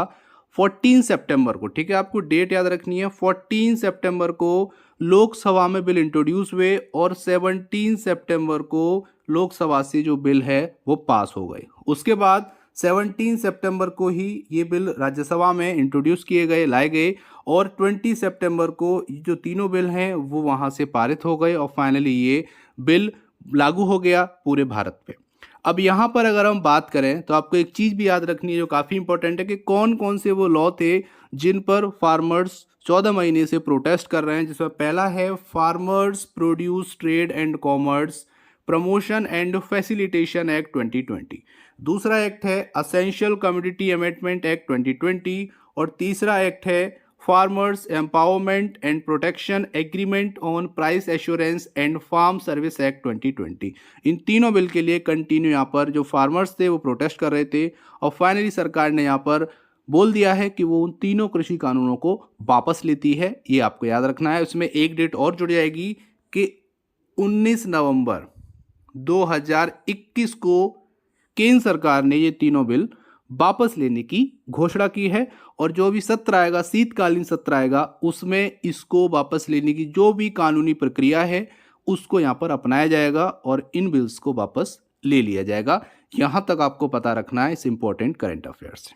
आगे बात करेंगे, वेस्ट बंगाल लॉन्चेस द्वारे राशन स्कीम। तो यहाँ पर वेस्ट बंगाल गवर्नमेंट ने उनके लोगों के लिए, वहाँ के लोगों के लिए एक स्कीम लॉन्च की है जो काफ़ी इंपॉर्टेंट है, द्वारे स्कीम। द्वारे मतलब होता है द्वार, जिसको हम लोग नॉर्मली डोर बोलते हैं, अपना दरवाज़ा बोलते हैं, जहाँ से एंट्री होती है घरों में, उसी की बात यहाँ पर हो रही है। तो इस द्वारे स्कीम की अगर हम बात करेंगे तो वहाँ की जो सीएम है ममता बनर्जी, उन्होंने यहाँ पर इनॉग्रेट किया है इस स्कीम को, द्वारे राशन स्कीम, जो कि नवंबर 16, 2021 को लॉन्च की गई है। ये आपको याद रखना है। यहाँ पर डेट पूछ ली जाती है एग्जाम में, तो इजीली यहाँ पर आप बता सकते हो कि वेस्ट बंगाल में द्वारे राशन स्कीम जो है वो कब लॉन्च की गई, तो वो की गई 16 नवंबर को। ये भी क्वेश्चन आ सकता है कि 16 नवंबर को द्वारे राशन स्कीम किस स्टेट में लॉन्च की गई है, तो वो है वेस्ट बंगाल। आगे बात करेंगे तो द्वारे राशन मतलब राशन एट डोर स्टेप, ठीक है, मतलब घर पे ही राशन पहुंचाया जाएगा सरकार के द्वारा। इस स्कीम के अंतर्गत यहाँ पे 10 करोड़ पीपल को, यहाँ पर जो कि वेस्ट बंगाल की पीपल है, उसको फायदा यहाँ पर मिलने वाला है। और यहाँ पर ये भी बात है कि फिक्स डे पे, किसी भी मंथ के फिक्स डे पर ये जो राशन है वो 10 करोड़ लोगों के घर पर, उनके डोर स्टेप पर पहुंचाया जाएगा। और इसके लिए जो सरकार है वो 160 करोड़ रुपये यहाँ पर इन्वेस्ट करेगी, मतलब है 160 रुपये का खर्चा आएगा द्वारे तक, ठीक है, सभी के घर तक राशन पहुंचाने के लिए, जिसके लिए जो डीलर होते हैं, जो राशन डीलर होते हैं, उनको यहाँ पर अलाउ किया जाएगा कि वो कम से कम 2 पर्सन, एटलीस्ट 2 पर्सन वो अलाउ करें, अपॉइंट करें इस काम के लिए, जो कि आसानी से डिलीवरी कर पाएँ उस राशन की, उस गेहूं और चावल की जो राशन में लोगों को दिया जाता है। इसके लिए यहाँ पर सरकार जो है उस कैंडिडेट को, उन दोनों पर्सन को 10-10 हज़ार रुपये, 10,000 रुपीज जो हैं वो यहाँ पर प्रोवाइड किए जाएंगे पर मंथ। और हम ये बोल सकते हैं कि जिसमें से 5,000 जो है वो स्टेट गवर्नमेंट वहन करेगी और रिमेनिंग जो है वो डीलर वहन करेगा। मतलब है यहाँ पे 5,000 गवर्नमेंट बियर करेगी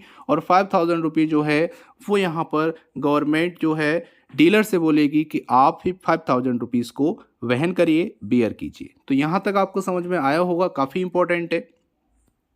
आगे बात करेंगे तो India's first digital food museum in Tamil Nadu. तो यहाँ पर बात हो रही है कि तमिलनाडु में भारत का पहला डिजिटल फूड म्यूजियम यहाँ पर लाया गया है, जो काफ़ी इंपॉर्टेंट है। ब्रेकिंग न्यूज़ है ये इस टाइम की, तो इसके बारे में आपको जानना जरूरी है। तो यहाँ पर बात करेंगे तो जो हमारे यूनियन मिनिस्टर हैं पीयूष गोयल जी, इन्होंने यहाँ पर ये जो म्यूजियम है ये वर्चुअली लॉन्च किया है, जो भारत का पहला डिजिटल फूड म्यूजियम है, जो कि तमिलनाडु के थंजावुर में लाया गया है, सेटअप किया गया है 15 नवंबर 2021 में। आगे अगर हम बात करेंगे तो इसका जो एरिया है वो है 1860 स्क्वायर फीट म्यूजियम जो बनाया गया है। इसको डेवलप किया गया है FCI food corporation of India, और उसके साथ यहाँ पर Visvesvaraya industrial and technological museum Bengaluru Karnataka के द्वारा इसको सेटअप किया गया है, जिसका जो टोटल कॉस्ट आया है कंस्ट्रक्शन में वो आया है 1.1 करोड़ रुपीस।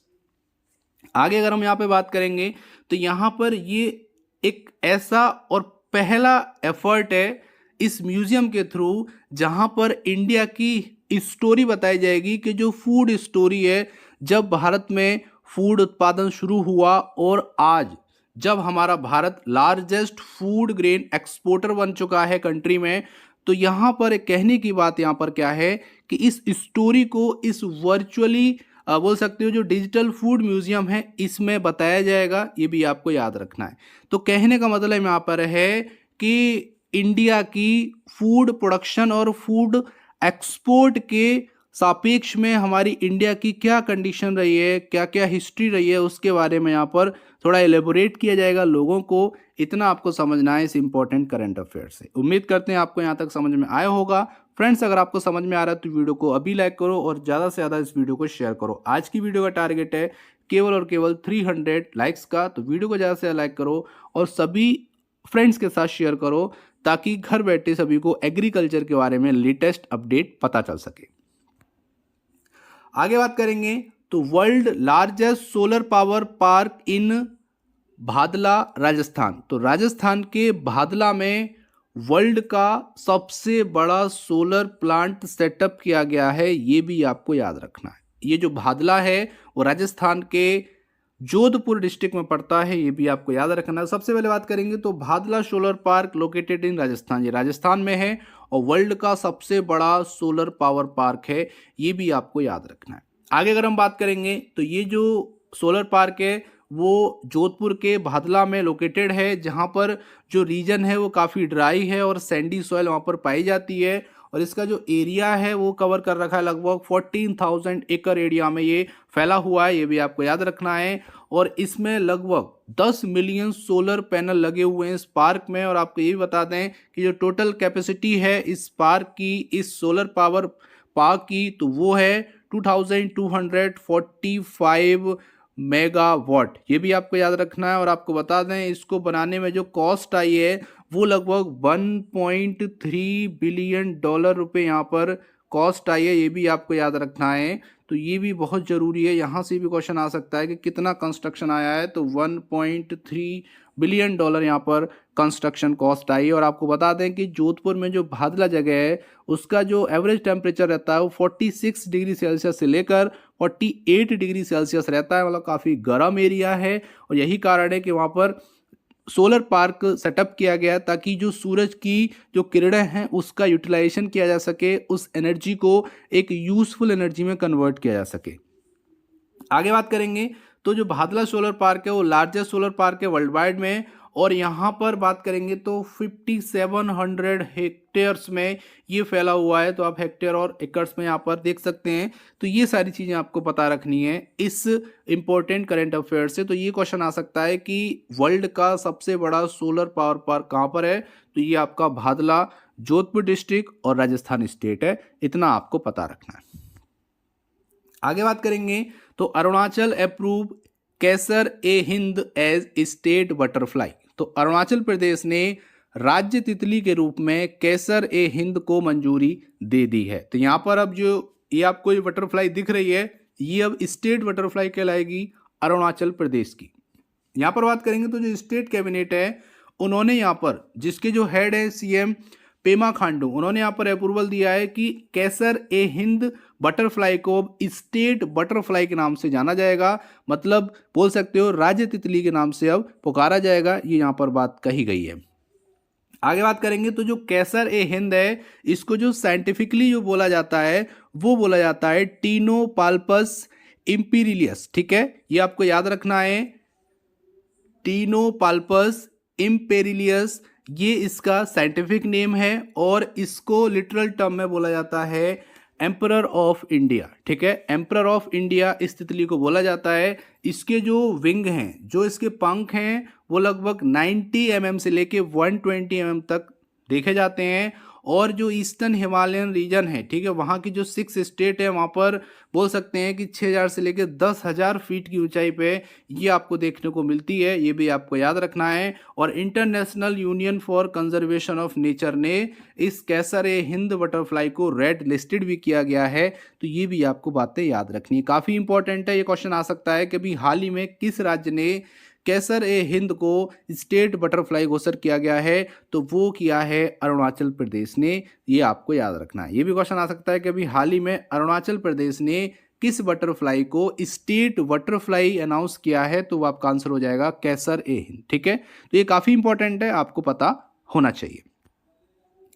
आगे बात करेंगे तो department of food and public distribution celebrated आज़ादी का अमृत महोत्सव। तो आपको जैसा कि पता होगा 75 ईयर हो चुके हैं हमारे देश को आज़ाद हुए। तो इस बार 2021 में आज़ादी का अमृत महोत्सव सेलिब्रेट किया जा रहा है, जो कि 1 जनवरी से लेके 31 दिसंबर तक चलेगा। तो यहाँ पर आपको बता दें कि department of food and public distribution ने भी स्पेशली इस वीक को एक ऑर्गेनाइज किया है। उसकी डेट हम आपको बताएंगे, वो काफ़ी इंपॉर्टेंट है। तो सबसे पहले आपको याद रखना है कि 75 ईयर हो गए हैं, इसलिए आज़ादी का अमृत महोत्सव मनाया जा रहा है, जिसके लिए department of food and public distribution ने यहाँ पर 15 नवंबर से लेकर 21 नवंबर तक ये एक वीक सेलिब्रेट किया है, जो डेडिकेट किया जाता है हमारे फार्मर्स के लिए और उनके जितने भी इशू हैं उनके लिए। जैसे स्टोरेज इशू आता है, प्रोक्योरमेंट इशू आता है, केन फार्मिंग है। तो फार्मर्स से रिलेटेड जितनी भी प्रॉब्लम्स हैं उनको सॉर्ट आउट किया गया, उन प्रॉब्लम की समीक्षा की गई, और किसानों के हित में क्या चीज़ें अच्छी हो सकती हैं उसकी बात यहाँ पर की गई है। तो ये एक वीक चला है 15 से लेकर 21 नवंबर तक, ये आपको याद रखना है। और यहाँ पर नरेंद्र मोदी जी ने एक और बात कही है कि जो फोर्टिफाइड राइस है, राइस का फोर्टिफिकेशन किया जाता है, उसके न्यूट्रिएंट को और ज़्यादा बढ़ाया जाता है, ताकि जो माल न्यूट्रिशन है, जो हंगर प्रॉब्लम है, उससे छुटकारा मिल सके। क्योंकि आप भी जानते हो कि अब जो फूड है उसकी क्वालिटी काफ़ी डाउन होती जा रही है, जितने न्यूट्रिएंट मिलने चाहिए उतने नहीं मिल पाते हैं। तो अब एक नया टर्म्स आ गया है जिसको हम बोलते हैं फोर्टिफिकेशन, जिसमें किसी भी इंडिविजुअल पर्टिकुलर फूड के, या बोल सकते हो किसी भी वस्तु के जो खाने योग्य है उसके न्यूट्रिएंट को बढ़ाया जाता है। उसी को हम लोग क्या बोलते हैं, फोर्टिफिकेशन बोलते हैं। तो अगर राइस का फोर्टिफिकेशन होगा तो इससे माल न्यूट्रिशन को कम किया जा सकता है, कुपोषण को दूर किया जा सकता है, या बोल सकते हो देश से हमेशा के लिए भगाया जा सकता है, जिसके लिए फोर्टिफिकेशन बहुत जरूरी है। तो ये यहाँ पर बात कही है नरेंद्र मोदी जी ने। उम्मीद करते हैं यहाँ तक आपको समझ में आया होगा। आगे बात करेंगे तो ministry of food processing industry inked MOU with department of animal husbandry and dairying. तो यहाँ पर ministry of food processing industry ने एक MOU साइन किया है डिपार्टमेंट ऑफ एनिमल हस्बेंड्री और डेयरिंग के साथ नवंबर 17 को। डेट आपको याद रखनी है, 17 नवंबर को ये किया गया है। और आपको बता दें कि MOU साइन होने के बाद जो उद्देश्य है वो क्या है कि जितने भी डेयरी इंटरप्रेन्योर्स हैं या फिर डेयरी इंडस्ट्री चलाते हैं उनको यहाँ पर ज़्यादा से ज़्यादा बेनिफिट दिया जाए। और बेनिफिट किसका, कि जितनी भी डिपार्टमेंट ऑफ एनिमल हस्बेंड्री और डेयरी की जो स्कीम्स आती हैं उनको यहाँ पर ज़्यादा से ज़्यादा इन्वॉल्व किया जाए। किसानों को ज़्यादा से ज़्यादा फ़ायदा कैसे मिले, इसके बारे में ये दोनों डिपार्टमेंट मिलके समीक्षा करेंगे, बात करेंगे और आगे प्लान करेंगे। आगे बात करेंगे तो according to 20th livestock census, जो हमारा 20वां लाइव स्टॉक सेंसस आया है, उसके अकॉर्डिंग जो लाइव स्टॉक की पॉपुलेशन है वो 535.78 मिलियन है इंडिया में।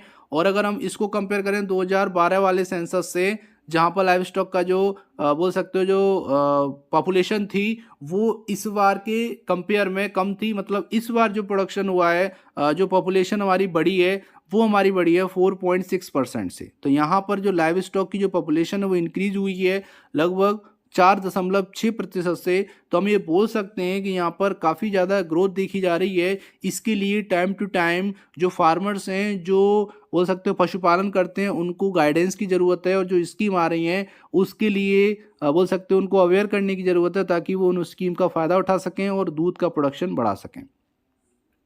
तो यहाँ पर उम्मीद क्या की जाती है, जितनी भी स्कीम है या फिर जितने भी इनिशिएटिव लिए जाते हैं गवर्नमेंट के द्वारा, कि फार्मर की आय को डबल किया जाएगा। ठीक है, अब वो होती है नहीं होती है वो अलग बात है, लेकिन उद्देश्य यही रहता है कि फार्मर की आय कैसे डबल की जाए। ठीक है, तो इसी के लिए ये सारे स्टेप लिए जाते हैं। तो ये एमओयू भी साइन हुआ है ministry of food processing industry और department of animal husbandry and dairying के साथ में। आगे बात करेंगे तो Mary Kom appointed brand ambassador of TRIFED Aadi Mahotsav. तो यहाँ पर ट्राइफेड आदि महोत्सव की ब्रांड एम्बेसडर चुना गया है एमसी मैरी कॉम को, जो कि ओलंपिक मेडलिस्ट रह चुकी हैं और बॉक्सर पद्म विभूषण भी इनको मिला है। इसके बारे में थोड़ा सा डिटेल में जान लेते हैं। तो M C Mary Kom appointed brand ambassador of TRIFED Aadi महोत्सव।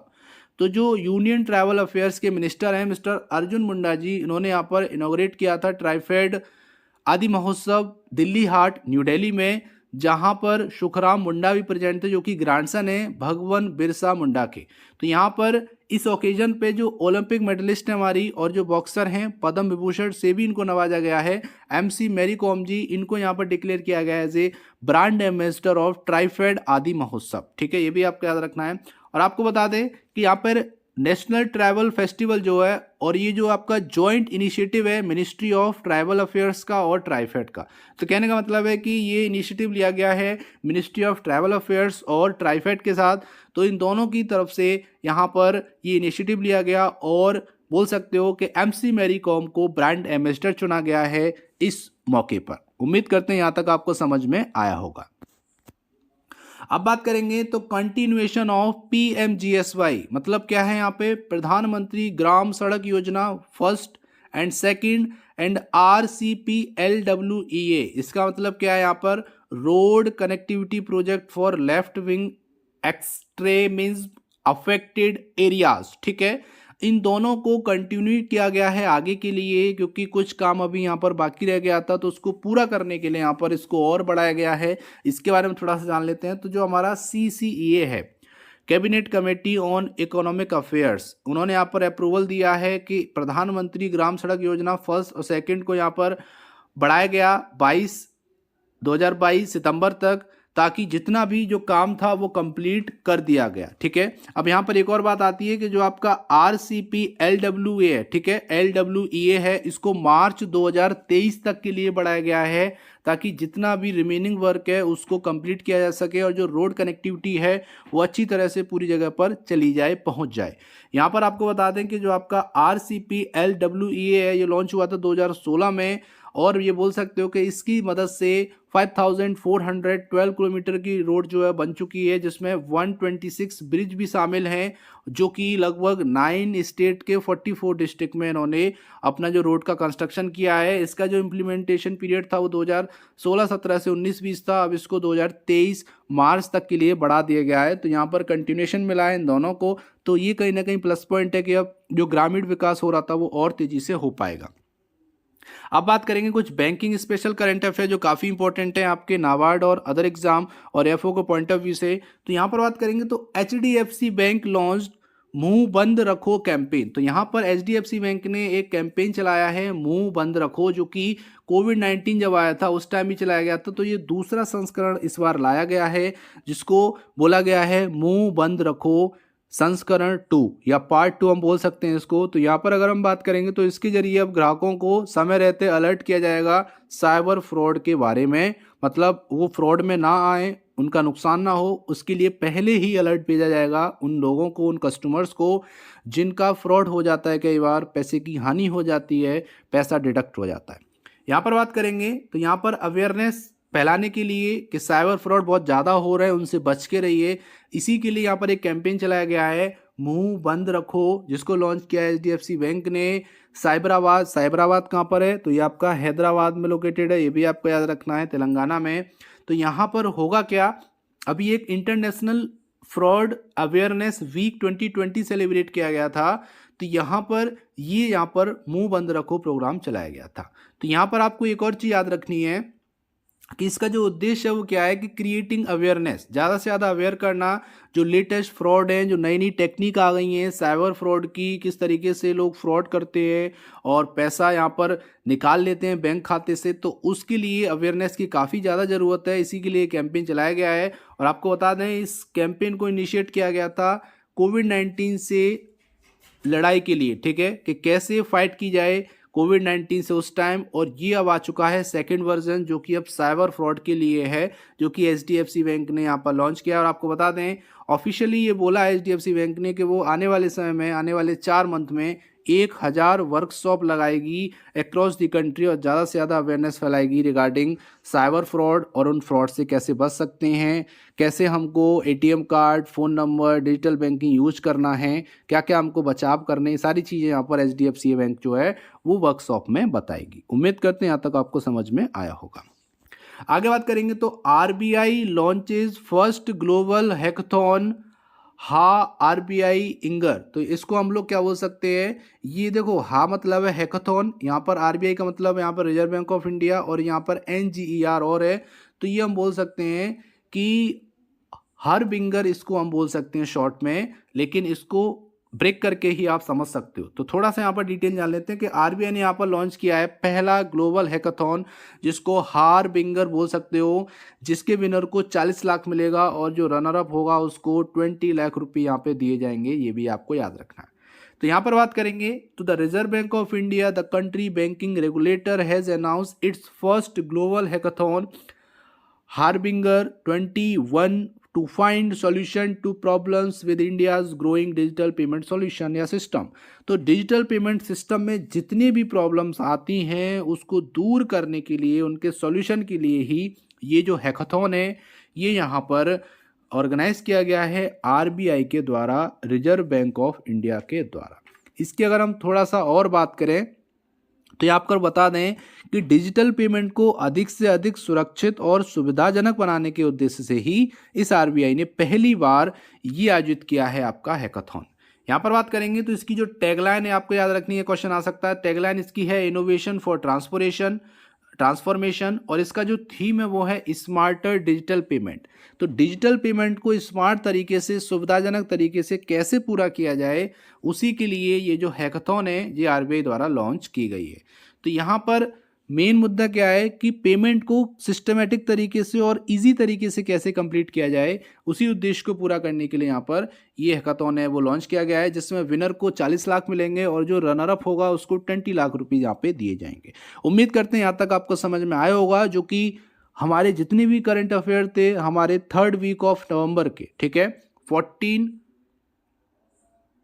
नवंबर से लेके 21 नवंबर तक के जितनी भी इंपॉर्टेंट करंट अफेयर हैं वो यहाँ तक कंप्लीट हो गए। तो यहाँ तक आपको सारा कुछ समझ में आया होगा। अब सबसे पहले बात करेंगे तो production of fruits and vegetable 2021 has been release. तो यहाँ पर 2020-21 का फ्रूट्स एंड वेजिटेबल के प्रोडक्शन का डेटा एग्रीकल्चर डिपार्टमेंट ने रिलीज किया है। तो यहाँ पर बात करेंगे तो food and agriculture organisation FAO के द्वारा, जो कि यूनाइटेड नेशंस की है, इंडिया ने यहाँ पर second largest producer of fruit and vegetable बन गई है। कहने का मतलब है कि FAO के अकॉर्डिंग इंडिया वर्ल्ड में दूसरे नंबर में है एग्रीकल्चर में फ्रूट और वेजिटेबल प्रोड्यूस करने वाली अब बात आती है फर्स्ट नंबर पर कौन है, तो वो है चाइना। ठीक है, चाइना वर्ल्ड में सबसे ज़्यादा फ्रूट एंड वेजिटेबल प्रोड्यूस करता है। नेक्स्ट है आपका इंडिया, मतलब सेकंड नंबर पे, ये आपको याद रखना है। यहाँ पर बात करेंगे तो जो प्रोडक्शन का डेटा आया है फ्रूट्स एंड वेजिटेबल का, वो 2018-19, 2019-20 और 2020-21 का थर्ड एडवांस एस्टिमेट का डेटा आया है, जो कि आप यहाँ पे देख पा रहे हो। ये जो डेटा रहेगा वो मिलियन टन में रहेगा। तो यहाँ पर सबसे पहले बात करेंगे फ्रूट्स की। तो 2018-19 में जो प्रोडक्शन था वो था 97.97। 2019-20 मतलब 2019-20 में जो डेटा था वो था 102.08 मिलियन टन। और 2020-21 का थर्ड एडवांस एस्टिमेट की बात करेंगे तो 103.03 मिलियन टन यहाँ पर फ्रूट का प्रोडक्शन देखने को मिला है, according to third advance estimate of 2020-21। Vegetables की बात कर लेते हैं तो 2018-19 मतलब 2018-19 में था 183.17, 2019-20 में हो गया वो 188.28 मिलियन टन। और फाइनली 2020-21 का थर्ड एडवांस एस्टिमेट का जो डेटा है वो है 197.23 मिलियन टन। तो ये लेटेस्ट डेटा है अकॉर्डिंग टू एग्रीकल्चर डिपार्टमेंट। ये आपको याद रखना है, यहाँ पे क्वेश्चन बन सकता है कि 2020-21 में एफओ में आ सकता है कि फ्रूट्स का कितना प्रोडक्शन हुआ। तो अगर इसके पास ऑप्शन आप देख पाएंगे तो वो आपका राइट आंसर होगा। अगर वेजिटेबल का पूछ लेते हैं तो ये आपका राइट आंसर होगा। ये चीज़ें आपको याद रखनी है क्योंकि एग्जाम में कहीं से भी क्वेश्चन आ सकता है। आगे बढ़ते हैं, बात करेंगे farm laws cancelled please go home Narendra Tomar. तो हमारे union agriculture minister Narendra Singh Tomar ने बोला है कि फार्म लॉ कैंसिल हो गए हैं और आप लोग घर जाइए कृपया। तो यहाँ पर बात हो रही है जो 3 फार्म्स लॉ जो लाए गए थे उनको यहाँ पर एक तरह से रिपील किया गया है। ये आपको पता होगा 19 नवंबर को एक अनाउंसमेंट हुई थी जिसमें नरेंद्र मोदी ने मॉर्निंग में ये कहा था कि जो 3 कृषि कानून हैं उसको वो वापस लेते हैं और आने वाले सत्र में जब पार्लियामेंट ओपन होगी तो वहाँ पर उन तीनों बिल को रिपील किया जाएगा, उसकी जितनी भी वैधानिक कार्रवाई है वो की जाएगी। तो यहाँ पर अगर हम बात करें तो कुछ चीज़ें आपको याद रखनी है। सबसे पहला भी हाल ही में किस डेट में फार्म लॉ को रिपील करने का अनाउंसमेंट मोदी जी द्वारा या बोल सकते हो सेंट्रल गवर्नमेंट द्वारा किया गया, तो वो किया गया था 19 नवंबर को। ठीक है, और एक और इम्पोर्टेंट क्वेश्चन कि फॉर्मली रिपील्ड कब हुए, मतलब बोल सकते हैं लोकसभा राज्यसभा से फाइनली रिपील्ड किस डेट में हुए, तो वो हुए आपके 1 दिसंबर को। ठीक है, ये भी आपको याद रखना है, यहाँ से भी क्वेश्चन आ सकता है। अब बात करेंगे तो यहाँ पर union agriculture minister Narendra Tomar ने सैटरडे को बोला है कि 2 day ahead of a bill to repeal the 3 farm law comes up in the parliament urge farmer to end their agitation. उन्होंने बोला है कि यहाँ पर आपके जो फार्म लॉ हैं वो रिपील हो चुके हैं और आपसे रिक्वेस्ट है कि आप लोग घर जाइए और अपनी खेती बाड़ी कीजिए। यहाँ पर ये रिक्वेस्ट की है हमारे union agriculture minister Narendra Tomar ने। और यहाँ पर लोकसभा और राज्यसभा से फाइनली ये जो बिल हैं वो रिपील हो चुके हैं और without voting without any discussion ये जो बिल हैं वो रिपील कर लिए गए हैं। तो इस पर भी काफ़ी विपक्ष ने हंगामा किया है, लेकिन फाइनली जो 3 कृषि कानून थे वो अभी के टाइम पे वापस हो चुके हैं, जिसका अनाउंसमेंट भी हुआ है और फॉर्मली भी ये लोग इन्होंने इन कृषि कानूनों को रिपील भी किया है। तो इतना आपको याद रखना है इस इम्पोर्टेंट करंट अफेयर से। ठीक है, अब जल्दी से आपको बताना है कि जो तीनों कृषि कानून थे इनका ऑर्डिनेंस जो है वो कब पारित हुआ था, अध्यादेश किस डेट में लाया गया था। हमने कई बार वीडियो में बताया है, तो जल्दी से कमेंट कीजिए अगर आपको पता है कि इन तीनों कृषि कानून आने से पहले जो अध्यादेश लाया गया था, जो ऑर्डिनेंस लाया गया था, वो किस डेट में लाया गया था। जल्दी से कमेंट कीजिए। आगे बात करेंगे तो best marine state award won by Andhra Pradesh. ये काफ़ी इंपॉर्टेंट यहाँ से क्वेश्चन आ जाएगा कि 2021 में बेस्ट मरीन स्टेट का अवार्ड किस स्टेट ने जीता है, तो आपका आंसर होगा आंध्र प्रदेश। तो यहाँ पर department of fishery has rated Andhra Pradesh the greatest marine state in the country. ठीक है, यहाँ पर और सारी चीज़ें भी क्लियर होने वाली। ये जो अवार्ड सेरेमनी हुई ये हुई वर्ल्ड फिशरी डे के दौरान, मतलब 21 नवंबर 2021 को। तो department of fishery under the ministry of fishery and animal husbandry dairying, इन्होंने यहाँ पर टॉप परफॉर्मिंग स्टेट 2021-22 के रिकॉग्नाइज किए और यहाँ पर उनको प्राइज़ दिया। ये प्राइज़ दिया हमारे यूनियन मिनिस्टर पुरुषोत्तम रूपाला जी ने, जो कि प्रेजेंट में भुवनेश्वर में जाकर ये प्राइज़ देकर आए थे। और आपको बता दें कि तेलंगाना को भी यहाँ पे प्राइज़ मिला है। अब यहाँ पर वन बाई वन करके जान लेते हैं। तो सबसे पहले बेस्ट मरीन डिस्ट्रिक्ट अगर आपसे कोई पूछ ले तो वो उड़ीसा के बालासोर में है, ठीक है। तो उड़ीसा के बालासोर को बेस्ट मरीन डिस्ट्रिक्ट का अवार्ड दिया गया है, ये भी आपको याद रखना है, जो कि उड़ीसा में स्थित है। सेकंड आएगा बेस्ट मरीन स्टेट, जो कि मैंने आपको बताया आंध्र प्रदेश को दिया गया है बेस्ट मरीन स्टेट का अवार्ड, ये भी आपको याद रखना है। यहाँ से 6 से 7 क्वेश्चन बनेंगे इस स्लाइड से, जो आने वाले एग्जाम में आपको मिल सकते हैं। नेक्स्ट बात करेंगे तो ये है बेस्ट इनलैंड डिस्ट्रिक्ट, ठीक है, जो कि फिशरी से रिलेटेड है, तो वो आपका मध्य प्रदेश के बालाघाट को दिया गया है। बेस्ट इनलैंड स्टेट को बात करेंगे तो तेलंगाना को दिया गया है।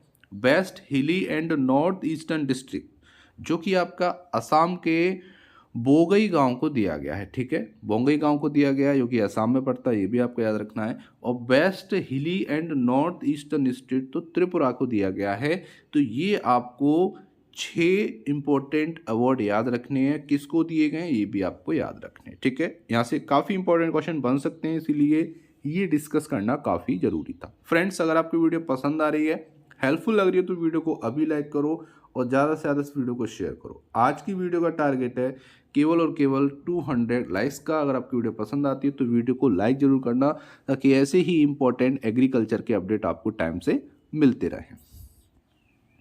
आगे बात करेंगे तो जैसा कि आपको बताया, एमपी के बालाघाट को फर्स्ट रैंक दी गई है कंट्री में in the field of fish production. तो कहने का मतलब है यहाँ पे कि फील्ड ऑफ फिशरी के फील्ड में एक्सीलेंट वर्क करने के लिए एमपी के बालाघाट को यहाँ पर फर्स्ट प्लेस पे रखा गया है, ठीक है। आप थोड़ा सा और जान लेते हैं, तो ये जो बालाघाट डिस्ट्रिक्ट को प्राइज़ दिया गया है वर्ल्ड फिशरी डे 2021 के 21 नवंबर को दिया गया है, और ये दिया गया उड़ीसा के भुवनेश्वर में, ठीक है, क्योंकि भुवनेश्वर कैपिटल है उड़ीसा की, वहाँ पर ये प्राइज सेरेमनी हुई। और एक सर्वे किया गया था 70 डिस्ट्रिक्ट में, कंट्री के 70 डिस्ट्रिक्ट में एक सर्वे हुआ। उस सर्वे में पाया गया कि जो एक्सीलेंट वर्क किया है in the field of fishery development, वो किया है बालाघाट डिस्ट्रिक्ट है, जो कि एमपी में स्थित है। तो इसीलिए यहाँ पर उसको 3 लाख रुपए का cash prize plus memento provide किए गए गवर्नमेंट ऑफ इंडिया के द्वारा। और यहाँ पे आपको बता दें, डायरेक्टर जो है फिशरी के भरत सिंह और डिप्टी डायरेक्टर फिशरी के इंडस्ट्री बालाघाट शशि प्रभा, उन्होंने ये जो अवार्ड हैं वो रिसीव किए। तो ये भी आपको पता होने चाहिए। उम्मीद करते हैं यहाँ तक आपको समझ में आया होगा। आगे बात करेंगे तो PMGKAY एक्सटेंडेड टिल मार्च 2022। तो प्रधानमंत्री गरीब कल्याण अन्न योजना को एक्सटेंड कर दिया गया है, अब ये चलेगी मार्च 2022 तक। तो कहने का मतलब है कि ये जो फेज़ है वो अब कौन सा फेज़ आ गया है, ये फेज़ आ गया है 5वां, ठीक है। यहाँ से क्वेश्चन बन जाता है कि कितने फेज़ अब तक आ चुके हैं, तो 5 फेज़ आ चुके हैं इस योजना के। अभी ये भी जानेंगे कि कौन सा फेज़ कब से कब तक चला। पहले आपको बता दें कि यहाँ पर नवंबर 24 को सेंट्रल गवर्नमेंट ने यहाँ पे अनाउंस किया है कि वो प्रधानमंत्री गरीब कल्याण अन्न योजना को आगे आने वाले 4 मंथ के लिए एक्सटेंड करने जा रही है। यहाँ पर अगर हम बात करेंगे तो जो चौथा फेज़ था वो ख़त्म हो गया, दिसंबर 2021 को ख़त्म हो रहा था, ठीक है। तो दिसंबर 2021 से लेके मार्च 2022 तक का ये 5वां फेज़ लाया गया है इस स्कीम में।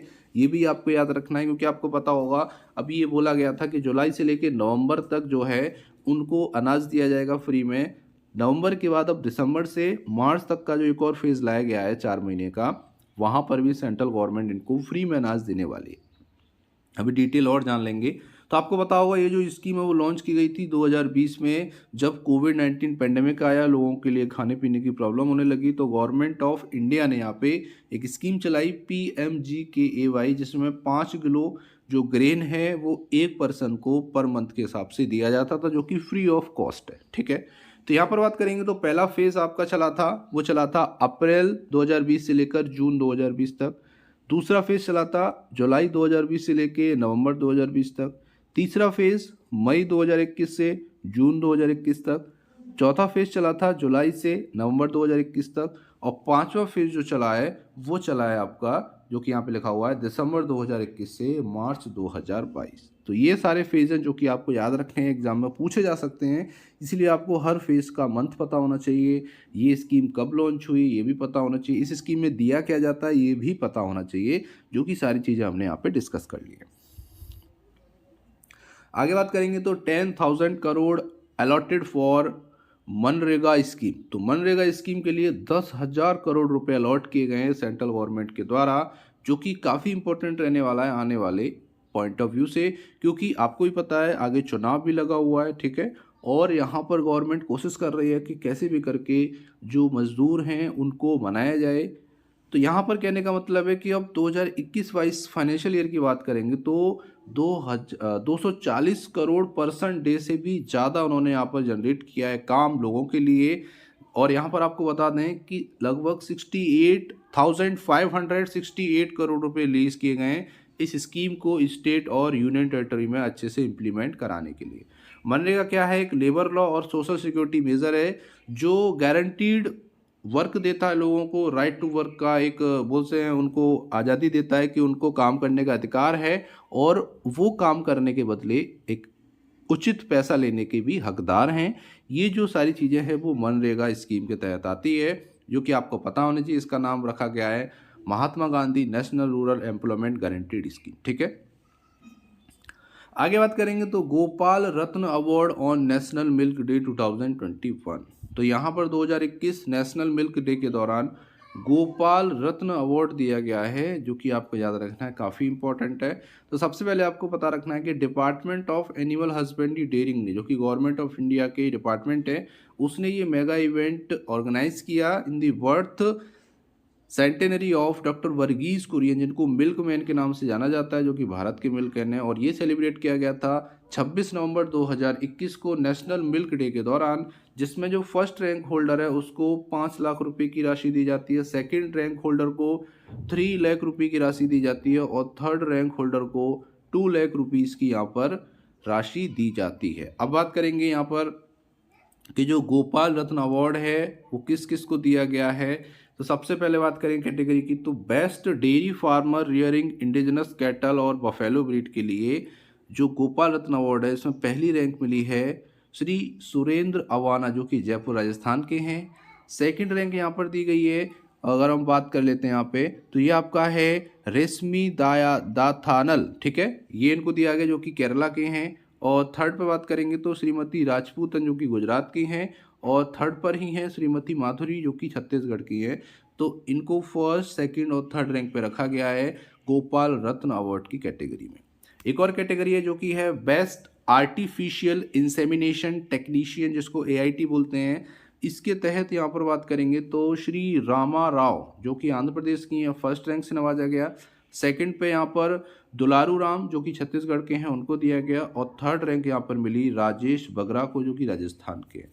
अब बात करेंगे best dairy cooperative and milk producer company और डेयरी फार्मर प्रोड्यूसर ऑर्गेनाइजेशन, उसके तहत यहाँ पर जो फर्स्ट रैंक मिली वो मिली कामधेनु हितकारी मंच बिलासपुर हिमाचल प्रदेश को। सेकंड रैंक यहाँ पर मिली दीप्ति गिरी, ठीक है, जो कि एक सहकारण संगठन है, संगम है, जो कि वायनाड केरला का है। और थर्ड रैंक मिली यहाँ पर आलगर milk production corporation society limited, जो कि कर्नाटका में स्थित है। तो ये भी आपको याद रखने हैं, काफ़ी इंपॉर्टेंट है, यहाँ से भी क्वेश्चन आ सकते हैं।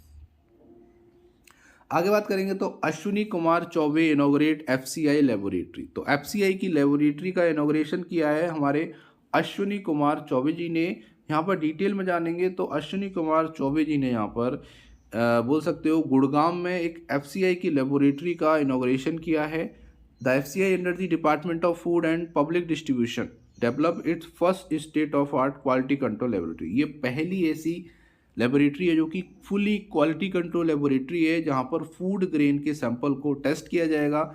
और आपको बता दें ये जो लेबोरेटरी है इसको सेटअप किया गया है under the guidance of CFTRI Mysore Karnataka के द्वारा, ठीक है। और आपको बता दें कि laboratory was inaugurated bye minister of state of consumer affair food and public distribution Ashwini Kumar Choubey. ये भी क्वेश्चन आ सकता है कि प्रेजेंट के minister of state for consumer affairs food and public distribution कौन है, तो वो हैं अश्विनी कुमार चौबे जी। और आपको बता दें कि ये जो इनॉग्रेशन हुआ है institute of food security IFS FCI Gurgaon Haryana में हुआ ऑन 21 नवंबर 2021। और ये आपके जो फोटो में दिख रहे हैं अश्विनी कुमार चौबे हैं, ये भी आपको याद रखना है। और आपको पता है कि 2021 में जो भारत है वो आज़ादी का अमृत महोत्सव बना रहा है, क्योंकि 75 ईयर पूरे हुए हैं 2021 में भारत को आज़ाद हुए। तो ये सारी चीज़ें हैं जो कि आपको याद रखनी है, एग्जाम के पॉइंट ऑफ व्यू से काफ़ी इंपॉर्टेंट हो जाती हैं। और आपको बता दें कि FCI जो है काफ़ी इंपॉर्टेंट है, यहाँ से भी क्वेश्चन बन जाता है कि FCI की इस्टेब्लिशमेंट कब हुई। तो ये हुई थी आपकी 14 जनवरी 1965। ये भी क्वेश्चन आ सकता है कि कितने एम्प्लॉय हैं, तो अप्रॉक्स 21,800 एम्प्लॉय हैं, जो डेटा है मार्च 2019 का, सॉरी 2019 का। और नंबर ऑफ लोकेशन की बात करेंगे तो 5 लोकेशन में FCI के जो बड़े हेड ऑफिस हैं वो यहाँ पर देखे गए। उम्मीद करते हैं यहाँ तक आपको समझ में आया होगा। आगे बात करेंगे तो chief minister of Madhya Pradesh decided to set up a tax plan for cow welfare. तो गाय के वेलफेयर के लिए, उनके बोल सकते हो विकास के लिए, उनकी समृद्धि के लिए यहाँ पर जो CM हैं मध्य प्रदेश के, उन्होंने यहाँ पर डिसाइड किया है कि वो कुछ टैक्स रखना चाहते हैं, कुछ कर रखना चाहते हैं, जिससे गौ की सेवा हो सके, गौ माता की सेवा हो सके। अगर हम इसकी बात करेंगे, थोड़ा डिटेल में जान लेते हैं, तो chief minister of Madhya Pradesh Shivraj Singh Chouhan has decided to set up a tax plan for cow welfare in the state. तो गाय के विकास के लिए यहाँ पर काउ वेलफेयर की बात की जा रही है, और उसके लिए कुछ टैक्स की बात कर रहे हैं कि कुछ टैक्स रखा जाए, जिससे गायों के लिए, उनके फॉडर के लिए, उनके रखरखाव के लिए, उनकी दवाइयों के लिए एक फंड इरेज किया जा सके, एक फंड रेज किया जा सके, ताकि आगे आने वाले समय में उस पैसे को उनके विकास के लिए लगाया जा सके। क्योंकि आप भी लोग जानते हैं कि लाखों गाय ऐसी हैं सड़कों पर घूम रही हैं, उनको आश्रय की ज़रूरत है तो उनको आश्रय मिलेगा, उनको भोजन की ज़रूरत है उनको भोजन मिलेगा, उनको दवा की ज़रूरत है तो दवा मिलेगी। तो गौ माता के कल्याण के लिए और गौशाला के रखरखाव के लिए धन जुटाने के लिए ही कुछ मामूली कर टैक्स लगाने की यहाँ पर जो शिवराज सिंह चौहान है वो यहाँ पे सोच रहे हैं। जिससे होगा क्या कि उनके लिए फंड रेज हो पाएगा, ताकि वो अपना चारा आराम से खा पाए। यहाँ पे अगर हम आगे बात करेंगे तो CM ने ये भी यहाँ पर बोल सकते हो आदेश दिए हैं कि हम लगभग 2200 गौशालाओं का निर्माण करेंगे, जिसको काउ शेल्टर भी बोलते हैं। और यहाँ पर उन्होंने सीधे सीधे बोला है कि local bodies in order to generate 100 crore for meeting the expense of running cow shelter. तो 100 करोड़ की ज़रूरत है जितनी भी हमारे काउ शेल्टर हैं उनको अच्छे से रन करने के लिए, जिसके लिए MP सरकार चाह रही है कि कुछ टैक्स रखा जाए लोगों के लिए, ताकि उस टैक्स के पैसे से गौ माता की सेवा की जा सके। तो ये भी आपके याद रखें, यहाँ से क्वेश्चन आ जाएगा कि काउ वेलफेयर के लिए टैक्स प्लान करने वाला भारत का कौन सा स्टेट है। जो कि पहला स्टेट है तो वो है MP। और आपको ये भी पता रखना है कि MP ने ही भारत में पहला काउ कैबिनेट का निर्माण किया था। नॉर्मल कैबिनेट होते हैं, और काउ के लिए भी अलग से कैबिनेट बनाई गई थी, जो कि MP ने ही सबसे पहले बनाई थी। ये भी आपको याद रखना है।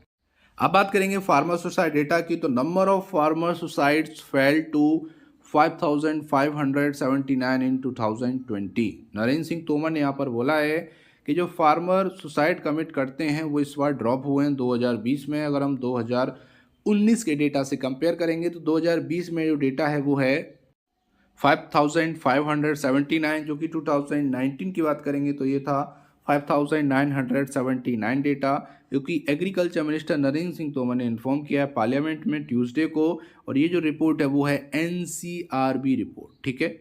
अब यहाँ पर बात करेंगे तो of the total number of farmer suicide committed during 2020, जो मैक्सिमम सुसाइड हुए हैं अगर हम स्टेट वाइज बात करेंगे तो वो हुए हैं महाराष्ट्र में सबसे ज़्यादा 2,567। सेकेंड नंबर पर आपका है कर्नाटका 1,072 केसेस। फिर थर्ड पे है आपका आंध्र प्रदेश 564, तेलंगाना 466, MP 235, छत्तीसगढ़ 227। तो ये NCRB के डेटा के अकॉर्डिंग है, ये भी आपको याद रखना है। मतलब है कि जो सुसाइड हैं वो कहीं ना कहीं कम हुए हैं 2020 में अगर हम 19 से कंपेयर करेंगे, जो कि एक लेटेस्ट और ऑफिशियल ऑथेंटिकेट डेटा है NCRB का, ठीक है। अब बात करेंगे कुछ बैंकिंग स्पेशल करंट अफेयर जो कि आपको पता होने चाहिए, आपके एग्जाम के पॉइंट ऑफ व्यू से काफ़ी इंपॉर्टेंट हैं। सबसे पहले बात करेंगे तो RBI imposes ₹1 crore penalty on state bank of India. तो एसबीआई बैंक पर आरबीआई ने 1 करोड़ रुपए की पेनल्टी इम्पोज की है, लगाई है। अभी जान लेते हैं कि ये जो पेनल्टी है वो लगाई क्यों गई है, ये भी जानेंगे। तो सबसे पहले आपको याद रखना है कि रिजर्व बैंक ऑफ इंडिया ने इम्पोज किया है 1 करोड़ का पेनल्टी ऑन एसबीआई। किस लिए?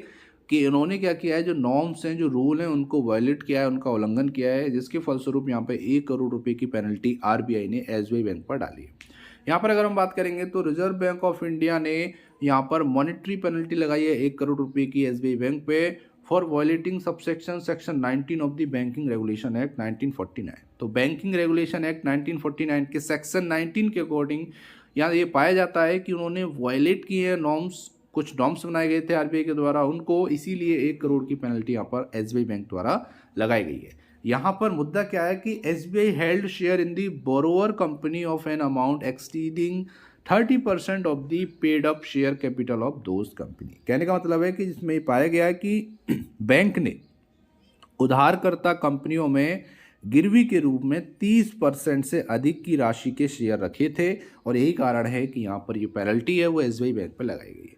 आपको बता दें मिस्टर शक्तिकांत दास जो है इनको अपॉइंट किया गया था आरबीआई के गवर्नर, जो कि 25वें गवर्नर हैं, जो कि रिसेंट में हुए हैं, मतलब इससे पहले अभी और कोई नहीं हुआ है। अभी जो प्रेजेंट गवर्नर हैं वो मिस्टर शक्तिकांत दास हैं, जिनको दिसंबर 11 2018 को आरबीआई का गवर्नर घोषित किया गया था, जो कि भारत के 25वें भारतीय आरबीआई गवर्नर हैं मिस्टर शक्तिकांत दास। ये भी आपको याद रखना है। अब आपको जल्दी से बताना है कि आरबीआई बैंक की स्थापना कब हुई थी, कमेंट बॉक्स में कमेंट करें। अब बात करेंगे तो निर्मला सीतारमण जी ने यहाँ पर 2 स्कीम लॉन्च की हैं जम्मू कश्मीर में, जिसमें पहली है तेजस्विनी और सेकंड है हौसला। तो यहाँ पर बात करेंगे तो union minister of finance and corporate affairs Nirmala Sitharaman ji ने यहाँ पर रिसेंटली 2 स्कीम लॉन्च की हैं, Tejaswini and Hausla scheme Jammu Kashmir bank for girls के लिए। तो यहाँ पर बात हो रही है गर्ल्स के लिए ये स्कीम लॉन्च की है। सबसे पहले बात करेंगे under 18 years to 35 years of age to start their business and Shikhar and Shikara scheme of Punjab National Bank for development of tourism in Jammu Kashmir. Jammu Kashmir में टूरिज्म को बढ़ावा देने के लिए एक शिखर शिकारा स्कीम लॉन्च की गई, जो कि 18 से 35 साल के जो भी लोग हैं अपना स्टार्टअप कर सकते हैं। एक स्कीम तेजस्विनी लॉन्च की गई, जिसके तहत जितनी भी आपकी लेडीज हैं वो 5 लाख रुपए तक की हेल्प ले सकती हैं अपना एंटरप्राइज, अपना छोटा मोटा बिजनेस स्टार्ट करने के लिए। तो कहीं ना कहीं ये जो स्कीम है वो जम्मू कश्मीर के लिए क्वेश्चन आ सकता है कि तेजस्विनी स्कीम किस स्टेट में लॉन्च की गई। तो ये